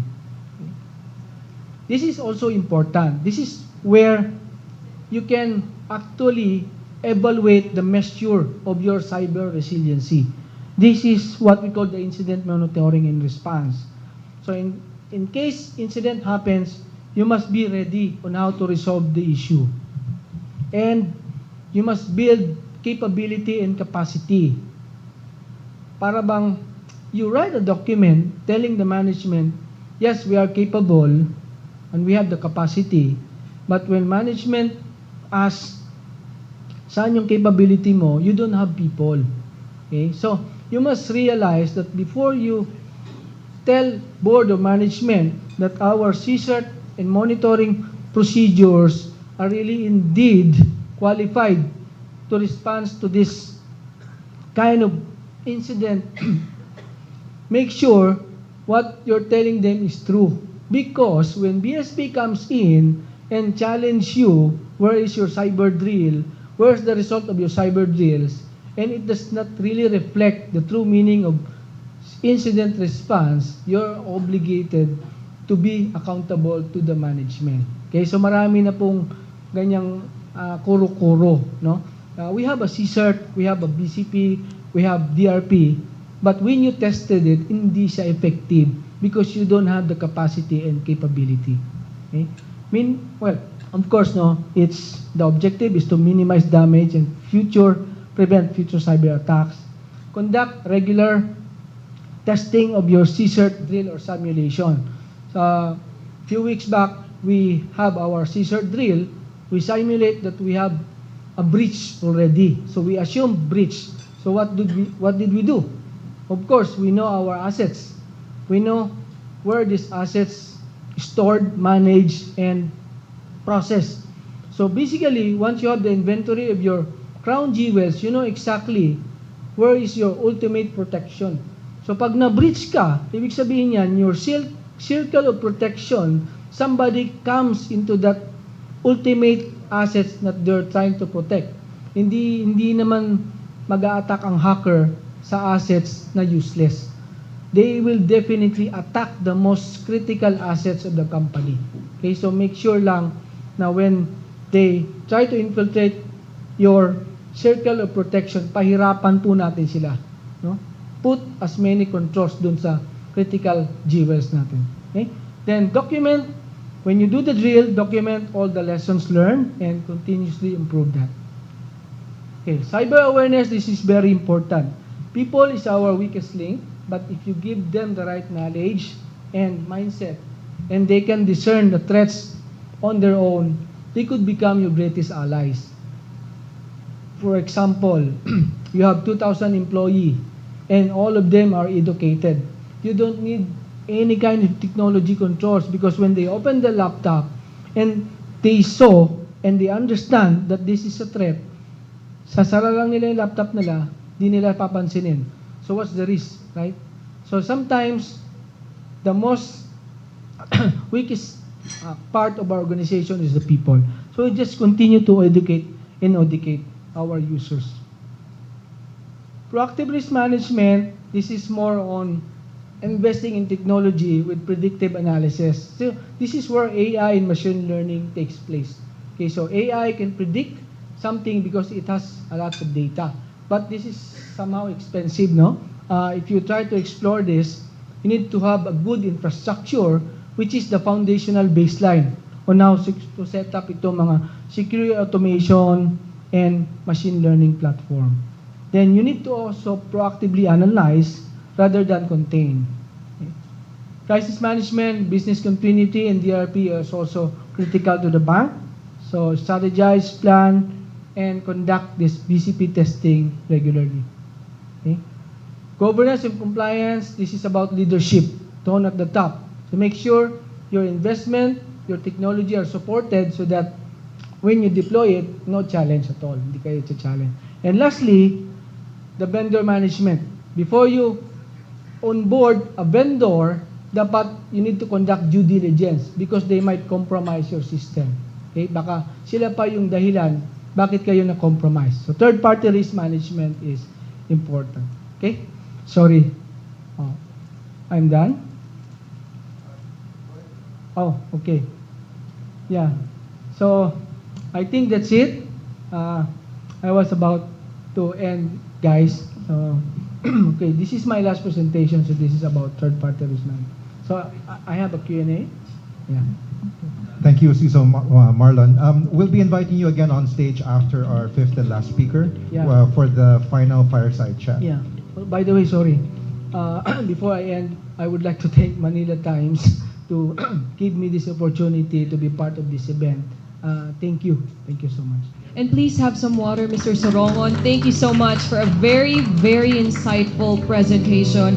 And like what Mr. Sorongon said, it's no longer possible to prevent the cyber attacks nowadays. It's impossible. So we have to be proactive and we have to be ready to prevent all of these cyber attacks. Mr. Sorongon, we will be inviting you back on stage for a fireside chat. And now for our fifth and final talk for the day. Our final speaker is the chairman of the board and of the Alliance of Digital Finance Associations. And as CISO Marlon mentioned earlier, he is an innovator in the banking space.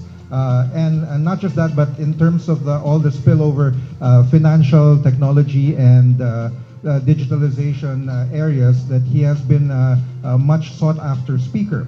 So he's also served as the Chief Digital Transformation Advisor for the Yuchenko Group of Companies.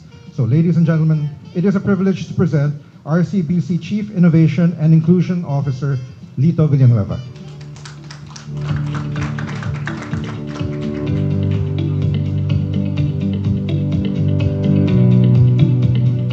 Thank you so much, and of course, a great pleasure to be with you this afternoon. Of course, hindi mapahindian ang invitasyon ni Clink at of course si Blanca. At sabi nga nila, there's no such thing as free lunch. That's why dapat magtrabaho dito ngayon. Again, good afternoon to everyone, and of course to most of you here who are practically familiar faces. Thank you most especially to the Manila Times for inviting me as one of your guest speakers for this year's Digital Transformation Forum. As you may know, this is my buzz phrase. Apart from financial inclusion, digital transformation is what fuels me to do what I do every day. I am honored to be amongst fellow thought leaders, innovators, and reputable industry experts here who each bring to the table their own invaluable insights and expertise of where the Philippines' digital economy is heading. In the ever-evolving landscape of fintech, it is important to regularly tune in on what's been working, what hasn't, and what we can improve on moving forward. As I take just a quick look around this room, I can see your faces listening to me at the present, but I can bet that many of your minds are wandering off to the future. Don't worry, no judgment. It's human nature to always wonder and look towards what's ahead. It's humanity's survival mechanism. What I am eating later, what time do I have to be there, what's on my agenda tomorrow, what do I have to prepare? Our minds' gears are always turning. In this industry, it's the same. We are always thinking of what we can achieve in the future. How do we accomplish progress, growth, and development? Our efforts all point to building the unforeseeable future. We rely on trends, predictive analytics, reports, and forecasts to guide our direction. The present is crucial because the future is the end goal. To navigate the complexities of digital transformation in our industries, it is first necessary to take an overarching snapshot of the state of Philippine fintech, the realities, challenges, achievements, and opportunities for improvement. Understanding our target market and the pain points of the underserved and unbanked Filipinos we intend to serve is key in fostering digital transformation and financial inclusion. Just this month, the Philippines stepped into the spotlight with the grand exhibit of Bagong Pilipinas, the Philippines Country Pavilion, at the Singapore FinTech Festival, regarded as one of the world's most influential fintech events. In fact, it was attended by over 70,000 participants from 150 countries. We had the opportunity to demonstrate Filipino skills, talents, and ingenuity, and also highlight the country as a bright spot for digitalization and finance on the global stage. Our dream future is hope, H-O-P-E. We need to be hands-on, open, persistent, and empathetic. To be hands-on requires on-the-ground immersion and first-hand discoveries, getting down to the nitty-gritty and the realities of the world, no matter how harsh they may be. To ensure that our innovations will bear a positive impact on communities, we must listen and they must feel heard. When we connect, they cooperate. When we communicate, they trust. In the Philippines, we have always struggled with a severely underserved Filipino adult population. Several geographically disadvantaged regions, conflict areas, and low-income rural communities have little to no access to the internet, financial literacy, and even basic financial services. The Bangko Sentral ng Pilipinas reported that the number of unbanked Filipino adults in 2019 was 71% of the total adult population. This urged the BSP to craft the National Strategy for Financial Inclusion and the Digital Payments Transformation Roadmap, which has twin targets to onboard 70% of our adult Filipinos into the formal banking system and convert 50% of retail financial transactions to digital by end of this year. The good news is that we are set to surpass these targets by the end of 2023. And thanks to the entire ecosystem of industry players. In just 2 years, fintech saw a significant boom. According to a study by McKinsey, the rate of account ownership climbed exponentially to 56% in 2021 from just 29% in 2019.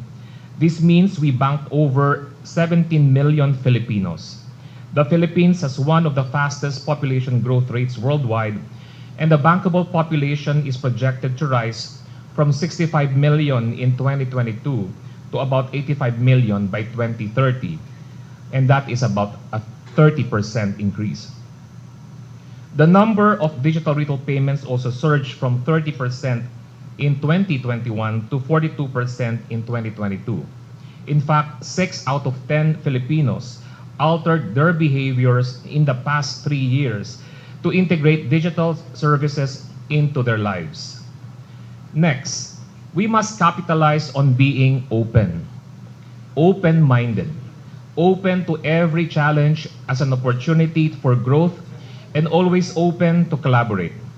The present and future of fintech is largely built by prioritizing public infrastructure through government collaborations and expanding our digital services to appease the ever-evolving, hyper-specific needs of our countrymen. The current administration has made digital infrastructure a top priority, and President Marcos Jr. certified key legislative bills in digitalization as urgent, such as the Open Access in Data Transmission Act, Internet Transaction Act, E-Governance, and Critical Information Infrastructure Act to improve digital accessibility, governance, and cybersecurity. This year, we have proudly released the annual FinTech Philippines Report 2023.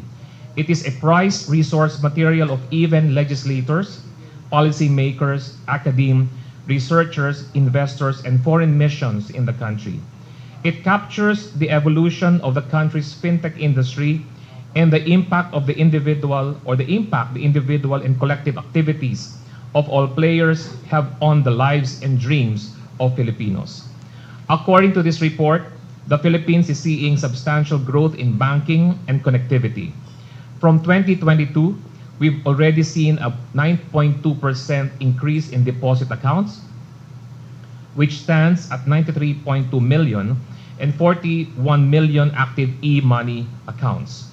This is good news, and we know that Filipinos are never without their smartphones, Facebook accounts, and even, of course, TikTok dances now. We have the most number of TikTok accounts in the Philippines or in the region right now, or in the world practically. And of course, you can now also make payments via TikTok, by the way. But unfortunately, for markets such as Indonesia, they actually banned the use of payments via TikTok. And most likely, Philippines and other markets in the ASEAN region would follow suit. So we tap into this behavioral fact.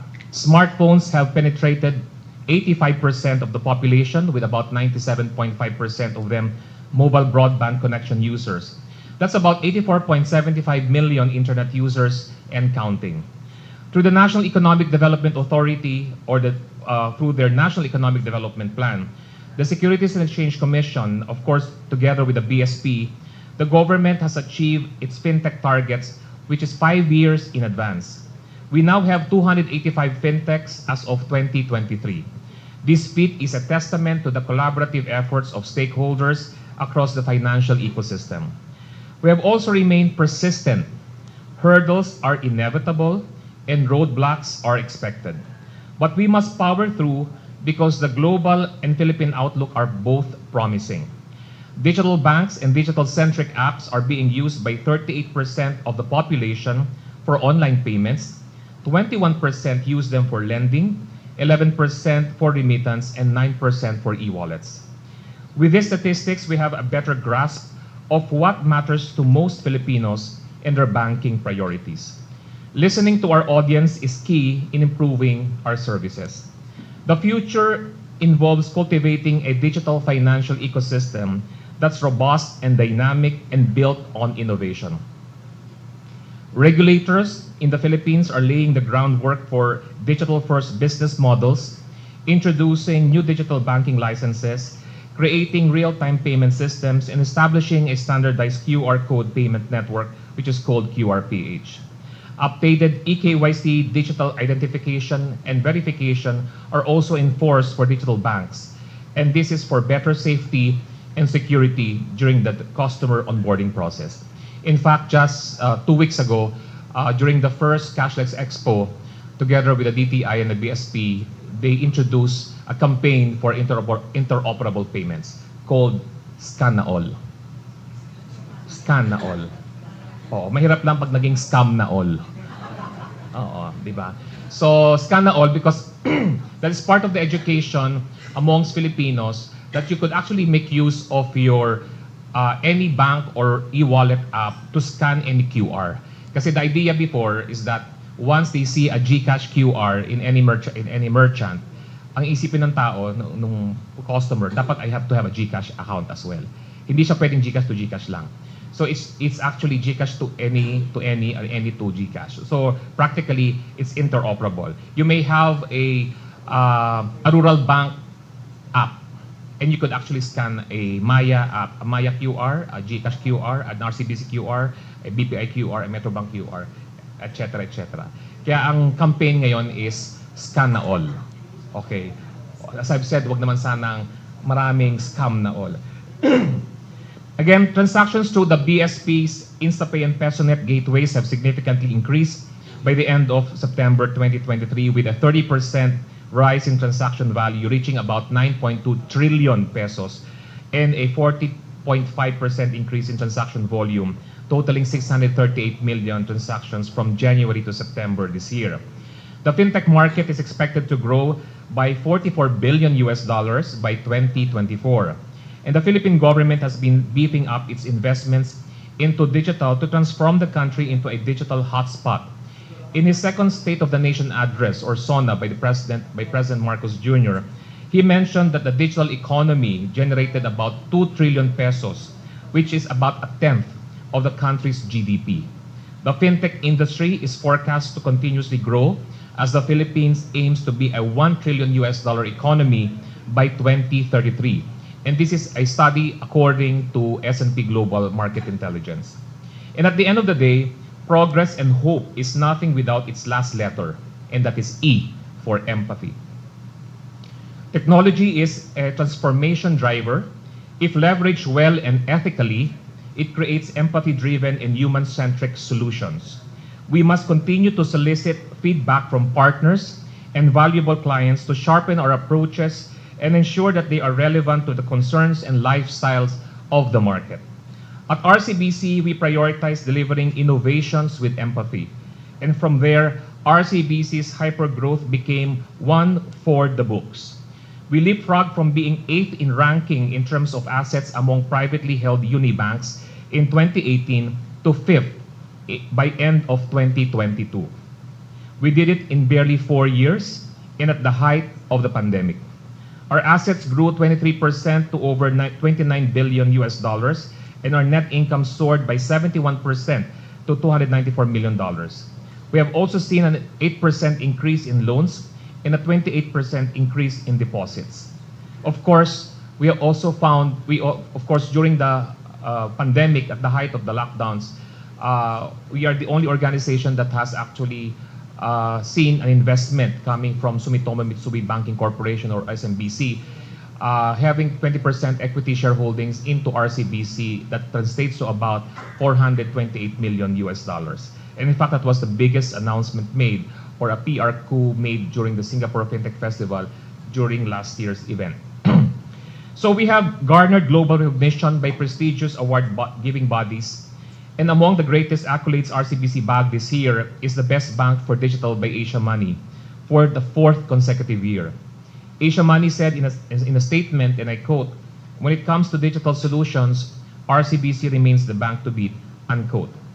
We have also received the Eye on Innovation Award by Gartner, YouTube Challenger Award for our viral and out-of-the-box digital ad campaigns, generating combined views of over 17 million in over a couple of days. Grand Champion for Digital Payments and Financial Inclusion by the Bankers Institute of the Philippines, or BIFIL, and triple wins in our marketing efforts in the recent Bank Marketing Association of the Philippines Awards, and ranked #1 in the Philippines Best Customer Service 2023 survey by the Philippine Daily Inquirer and global research firm Statista. These are just a few of over 100 local, regional, and global awards we reaped in the last 4 years. We built digital platforms for a wide range of customers. Empathy means considering the needs, pain points, and desires of the people you serve in order to uplift and empower their lives as best as you can. First, we have RCBC Pulse, RCBC's primary banking app, launched just this year, and it is our one-stop shop, all-in-one digital banking app that offers the widest range of digital services, such as the country's first digital in-app UITF, where you can manage and place new investments within the app, mobile check deposit, foreign exchange for 6 major foreign currencies in real time, spend analyzer, and coming very soon are actually loans. In fact, we're also the first bank to allow our 12 million overseas Filipino workers to open RCBC Pulse accounts anywhere they are in the world using the international mobile numbers. So it even allows digital account opening, as I've said, by our OFWs. In fact, we just launched that about 2 days ago. And again, this is more about hyper-personalized initiative in terms of offering our respective customers. RCBC Discartec is the world's first multilingual financial inclusion super app in the vernacular Tagalog English, or Taglish, and Cebuano languages that makes financial services such as savings, fund transfers, telemedicine, and insurance and loans accessible to more Filipinos. And of course, it holds a very competitive annual savings rate of 6.5%. And by the way, starting December, of course, 12/12, Iba yung 12-12 namin, hindi sale. 12-12 because we will be waiving the InstaPay fees. Yay, diba? 12-12. So 12-12, we will be waiving InstaPay fees for transfers 1,000 and below. So so yung magpapa-aginaldo, wala na silang additional InstaPay fees. Oo. So sakto, buong-buo makukuha ng mga inaanak niyo yung 1,000 pesos. Anyway, so and these are some of the things that we've been doing, by the way, and this, in fact, we grew this CarTech volume by as much as 245% year on year, based on our gross transaction value. And we also delivered RCBC ATM Go, the Philippines' first bank-agnostic, last-mile and grassroots-oriented mobile point of service ATM service to Filipinos in need of basic financial assistance. ATM Go is conveniently located in community hotspots like mga palengke, sari-sari stores, transportation hubs, drugstores, even co-ops and rural banks. And RCBC is the only private unibank in the Philippines with 100% coverage of all the provinces nationwide, 96% coverage of all cities, and 51% coverage of all municipalities. And take note that by next year, we will be covering 100% of all cities and 100% of all municipalities. And in fact, we have grown the number of terminals deployed by as much as 700% by end of this year versus last year. In fact, we have also rolled out the terminal in Turtle Island, which is the southwestern tip of the Philippines. And that is it would only take you 30 minutes by boat to go to Sabah, Malaysia. Yeah, and then another one is in Pag-asa in Babuyan Islands, which will take you about 45 minutes to Taiwan. So we are the first bank to have those services for our people in those areas. And again, 96% of ATM Go transactions are outside the Philippines National Capital Region, 65% are rural women users, and 61% are transactions for government's Social Amelioration Program or CCT or Pantawid Pamilyang Pilipino program. And ATM Go is enabling millions of Filipinos to receive government payments and assistance easily. During the pandemic, we disbursed over 21 billion pesos to 5.6 million families, and that is approximately 28 million individuals. ATM Go terminals are also strategically stationed in geographically isolated, disadvantaged, and conflict areas, such as in Busuanga, Coron, Culion in Palawan Province, and armed conflict areas such as in Lake Cebu in South Cotabato in Region 12. And of course, we're the only bank that is also present across all the 5 provinces in the Bangsamoro Autonomous Region in Muslim Mindanao. For SME owners and entrepreneurs, we unveiled just this month what we call RCBC BOSS. In fact, dati to RCBC BOSS, BOSS. Nag-file ng complaint si Yugo Boss. Kaya ginawa namin, ayaw nyo, sige, boss na lang, BOZ. So pumayag na sila. Kasi Z is also Gen Zenners, di ba? Gen Z. That's why our other app is called RCBC Pulse with a Z. To make all our apps awesome. Di ba? So it is our newest all-in app for small business owners where they can prepare e-invoices, manage payroll, set budget, financial goals, and do fund management all in one app. And of course, we have seen the growth of RCBC. In fact, the 7-year compounded annual growth rate of all our products have recorded about 113% for RCBC Pulse and 86% for RCBC ATM Go. And just to give you a concluding statement about my presentation this afternoon, our main thrust as a financial institution is banking with a heart and delivering digital forward services in innovative products that cater to the specific needs and struggles of our kababayan. Again, let me state this, combining the power of revolutionary digital solutions and meaningful human relationships is the future of fintech. To allow a digital forward, cash-light country to flourish, the industry must be focused on creating pioneering, high-impact, and human-centric digital financial innovations. Again, to everyone here this afternoon, let us remember that the future is built on HOPE, hope. Thank you and have a great day. Thank you very much for sharing all of that. That was a lot to unpack. We would invite you to remain on stage as we proceed to our Q&A portion, our last fireside chat. Jing and Ben, please join Mr. Villanueva on stage, and we'd also like to welcome back on stage Mr. Sorongon for our fireside chat. Very insightful discussion by Mr. Lito, and he talked about... yung pinaka-tumatak sa'yo, yung 12-12 na wave na yung InstaPay. I think Oo I nga saw you eh. looking at your screen na ano yung mga Napabukas ako ng i-check out app ng eh. yung ano mo, yung counter. Yeah. So would you like to get the question and answer portion started? Yes, as you probably know by now, Jing and Ben, you have about 10 minutes for the fireside chat. Get set, go. Okay, a couple of months ago, a friend of mine posted on social media that he was just using Pay Maya card sa Sydney Metro. I didn't believe it at first until I went to Singapore. I was there at the FinTech Festival. During the FinTech Festival, I was surprised that I was only using my Maya card all throughout the island.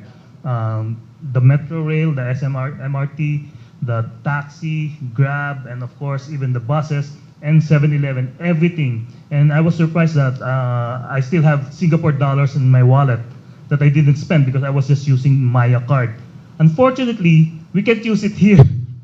So, despite the claim of a certain politician na parang Singapore tayo, how far are we from places like those when it comes to digital transformation? That's true, no?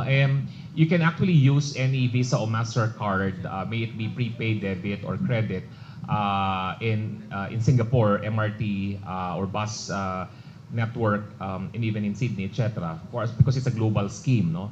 Visa, MasterCard. But to your point, why can't we not use this facility here in the Philippines? Remember, we had beep, di ba? Yung beep, di ba? So you have to have that beep thing for you to be able to make use of that for MRT, LRT, etc. sa mga bus, di ba? But unfortunately, you have to have another card pa, di ba? So, and you have to load it up, etc. But if you are to compare that with the with what you have right now na Visa, MasterCard, etc., hindi pa siya effective, no? But the one that we have currently in the country right now is solely on beep. But we're now looking into ways on how we can make use of QR. Parang yun na lang yung gagawin mo. Parang at least yun na lang yung scan mo. Coming from regardless whether you're using whatever bank app or e-wallet app, pwede ko nang mag-QR scan. So that's something that we are now discussing. Okay, well, no, I know exactly what he's talking about, because I have a couple accounts. I'm not going to mention.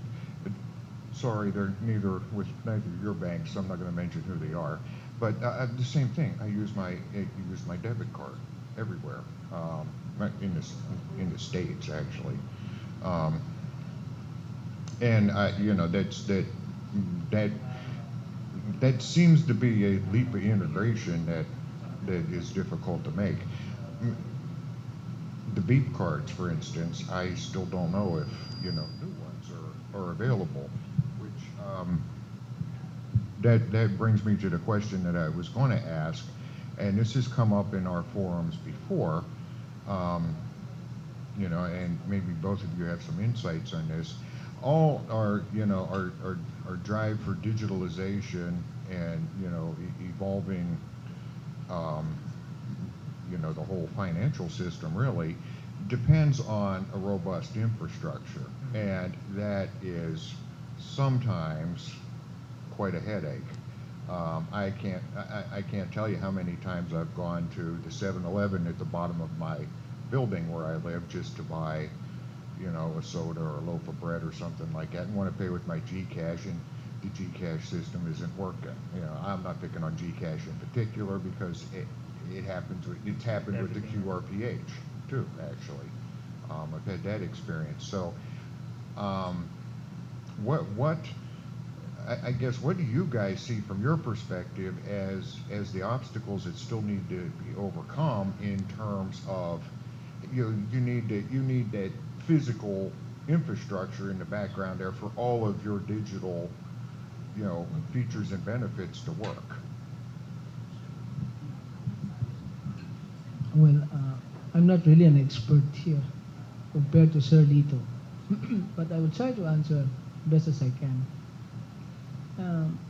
In cybersecurity, let's just say the foundational baseline of architecture is always infrastructure. So it seems it's difficult to integrate and synchronize everything if you don't have this foundational baseline of interconnectivity between systems to systems. Also what we call platform compatibility.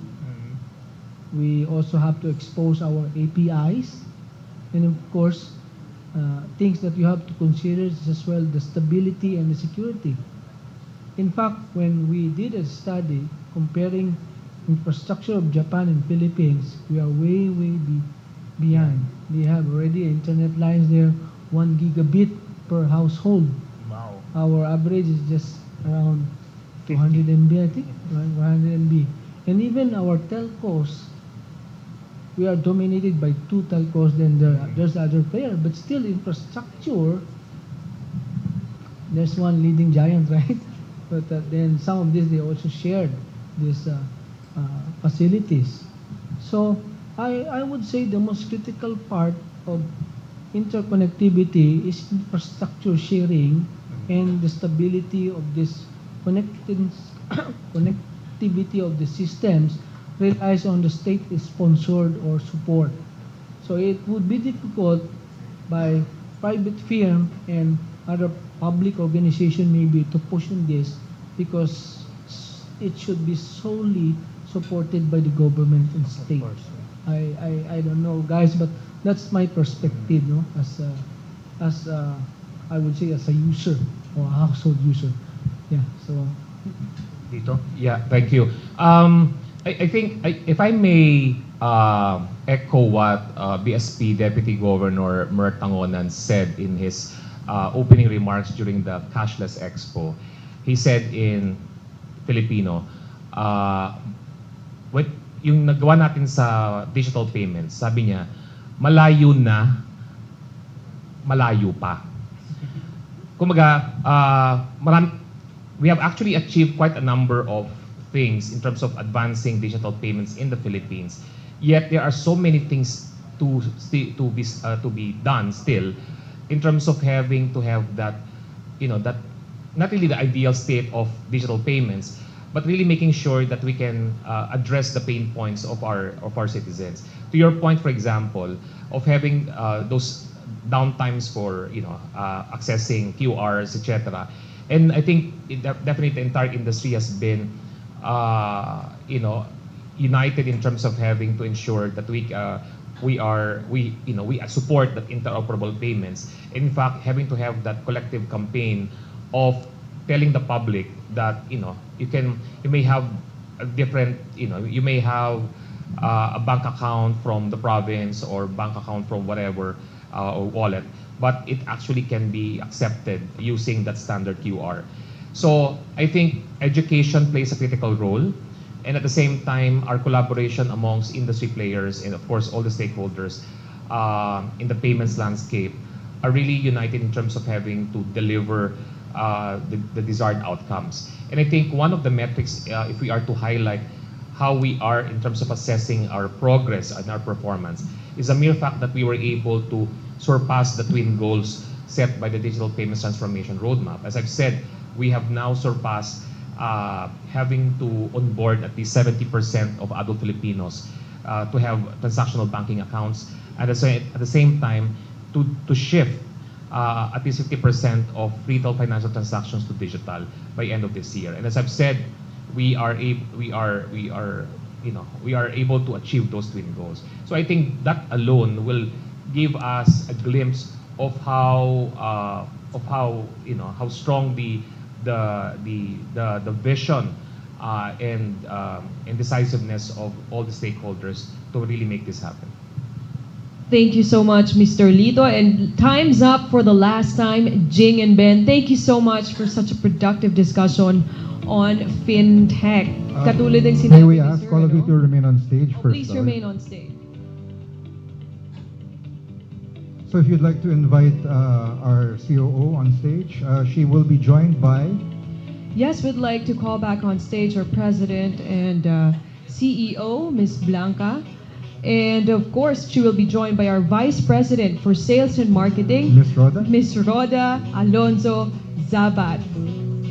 Thank you so much, Jing and Ben, and of course, our honored guests, Mr. Lito Villanueva and Mr. Marlon Sorongon, for such a very fruitful discussion. Katulad nga ng sinabi nila, The Fourth, malayo na ang narating ng fintech sa atin, pero malayo pa ang tatahakin. Pero like was mentioned earlier, there is hope, especially with we have people staying with us to listen and to share and to be able to know more about the next step that we can take with the outlook toward 2024. With this Blake and this token, our Chairman and CEO and our President and COO, thank you for rounding off and completing our talks on digital transformation with an outlook on 2024. So again, thank you Maybank CISO Marlon Sorongan and RCBC Chief Innovation and Inclusion Officer Lito Villanueva. Ang dami kong natutunan today, The Fourth, especially on cybersecurity. So we have to be preventive, and digital transformation really is the future. The Manila Times thanks you all and all our speakers for making our digital transformation forum a truly transformative experience. And we're grateful to all our guests and viewers online also for joining the conversation about tech trends and financial forecasts. I'm your co-host, The Fourth Villaseran. And I'm Ezra Raya. Maraming salamat po at magandang hapon. Have a great day ahead. Thank you very much.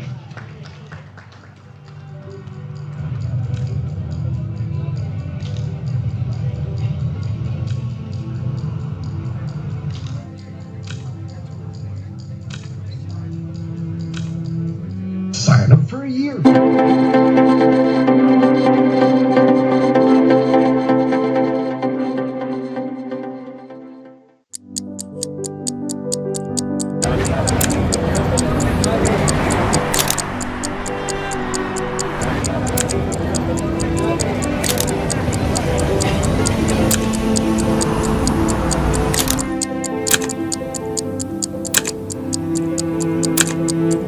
Sign up for a year for only 80 pesos per month. Visit tmt.ph/premium to get your free trial of the Manila Times Premium.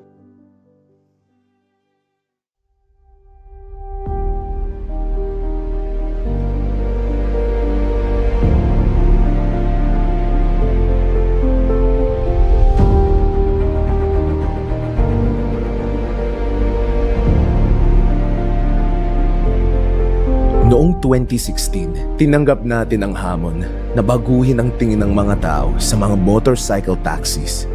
At sa ating pagsisikap, nakabuo tayo ng isang matatag na komunidad na patuloy na lumalawak at lumalago hanggang sa ngayon. Nabigyan natin ng trabaho at oportunidad ang libo-libong motorcycle riders sa Pilipinas. Hindi naging madali ang daan. You're going against 4136. May mga nagduda at nakipagkompetensya. Very possible for them to be blacklisted. Hindi tayo sumuko mula sa kalye, Dito tayo para sa karapatan nyo. sa Kongreso at Senado hanggang sa Korte Suprema. Maging rally man yan o isang kantahan na selebrasyon, nagawa nating imulat ang taong bayan sa ating ipinaglalaban. Sinamahan tayo ng ating mga kaibigan na celebrity, politiko, sa ating walang tigil na pagsusulong ng ating advokasya. Sinamahan tayo ng taong bayan, mga kapwa Pilipino na patuloy na nakikinabang sa ating serbisyo. Nagsagawa tayo ng iba't ibang programa at naging tulay tayo sa pagtutulungan upang makabangon ng ekonomiya. At dahil sa ating sikap, nagawaran tayo ng iba't ibang parangal. At ngayon, tuloy pa rin ang ating misyon na mas lalong maihatid ang oportunidad ng angkas sa milyon-milyong kababayan na nangangailangan nito. Our mission is to eradicate poverty by showing them a better way in life. The Angkas Way. Angkas, tara na! Hi, my name is Patricia and I'm the co-owner of Beauty Bands PH. I'm Sam Chua, co-founder of PC Central. Hi, I'm Ange Tulyao. Ako po ang may-ari ng Ange Trading. 4 years na po ako dito sa Lazada.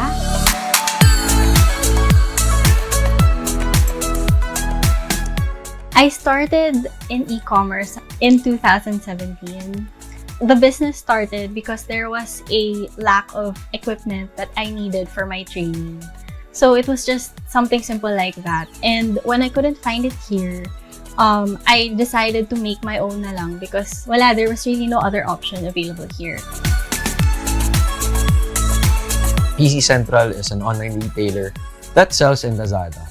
We sell primarily computers and laptops. Our business started in September 2020 when my business partner Josh messaged me while we were playing na, "Oy Sam, benta kaya tayo ng laptops?" So we tried selling online, then entered Lazada, started the physical store, and grew the business into what we have now.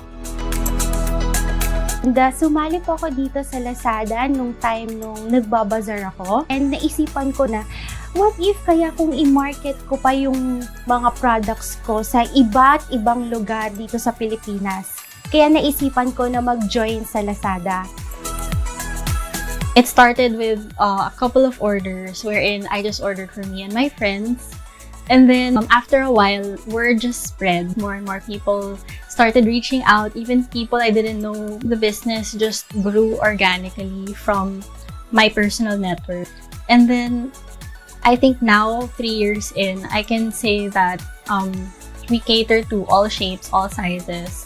And we also cater to beginners up to advanced trainees. So that's something that we're really proud of. When we started the business, we just sold primarily on one platform. We saw emerging trends na, lumalakas yung market nitong Lazada. Being in business, you really need to adapt to the changing retail landscape in order to maximize your reach. For example, Lazada maximizes our reach. With the help of Lazada, we can deliver our products from Luzon to Mindanao with ease and safety. Pag-uwi ko from bazaar, sabi ko na ganun, kailangan ko na mag-sign up dito sa Lazada. After 1 week, bigla na lang merong tumawag sa akin habang nandun ako sa bazaar and ang sabi niya na, "Hi ma'am, may order na po kayo sa Lazada." And yung mga products na pinost ko doon is mga 5 items lang na mga best-selling items ko. And then sabi ko na ganun, ito na yung time ko na bigyan ko ng effort at ng energy at oras yung Lazada dahil alam ko na mag-grow yung business ko. I recommend looking within yourself and trying to think of what can you really use, what is something that you have already used and you would like to share to other people as well. Kung ano talaga yung gusto mong gawin in life, mabilis na lang yun and it will follow. For sure naman may sarili-sarili tayong journey at meron tayong sariling victory. Kaya kailangan talaga gawin natin yung the best natin. Look into what you currently are interested in, your hobbies. Well, for me, it's gaming. We fuel our passion for the business through our real passion, which is just playing and having fun.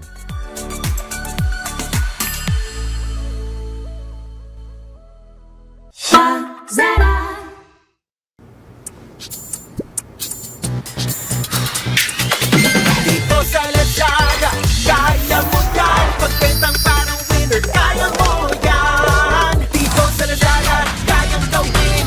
Sellers ang champion. Dito sa Lazada, kaya mo yan. Welcome to Maple Grove. Nestled in one of the South's most progressive provinces, it is composed of several modern residential condominiums, a first-of-its-kind resort-inspired premium village, and a soon-to-be bustling commercial district, all within a few meters from each other. Like other mega-rural townships, Maple Grove boasts features and amenities that are integral in keeping a healthy balance between various aspects of one's life. Maple Grove redefines the balanced way of life through a master-planned township that allows one to have a well-rounded lifestyle. Situated in the up-and-coming city of General Trias in Cavite, Maple Grove stands as a testament to MegaWorld's ever-growing pursuit of providing townships built for modern living. Together with the government's infrastructure projects aimed at decongesting Metro Manila and boosting economies in key cities and provinces in the Philippines, Maple Grove is expected to be at the center of rapid regional growth and development. Access to the province and neighboring areas will now be faster, easier, and more efficient, bringing with it investments, tourism, livelihood, and a promise of a progressive city for its residents and all stakeholders.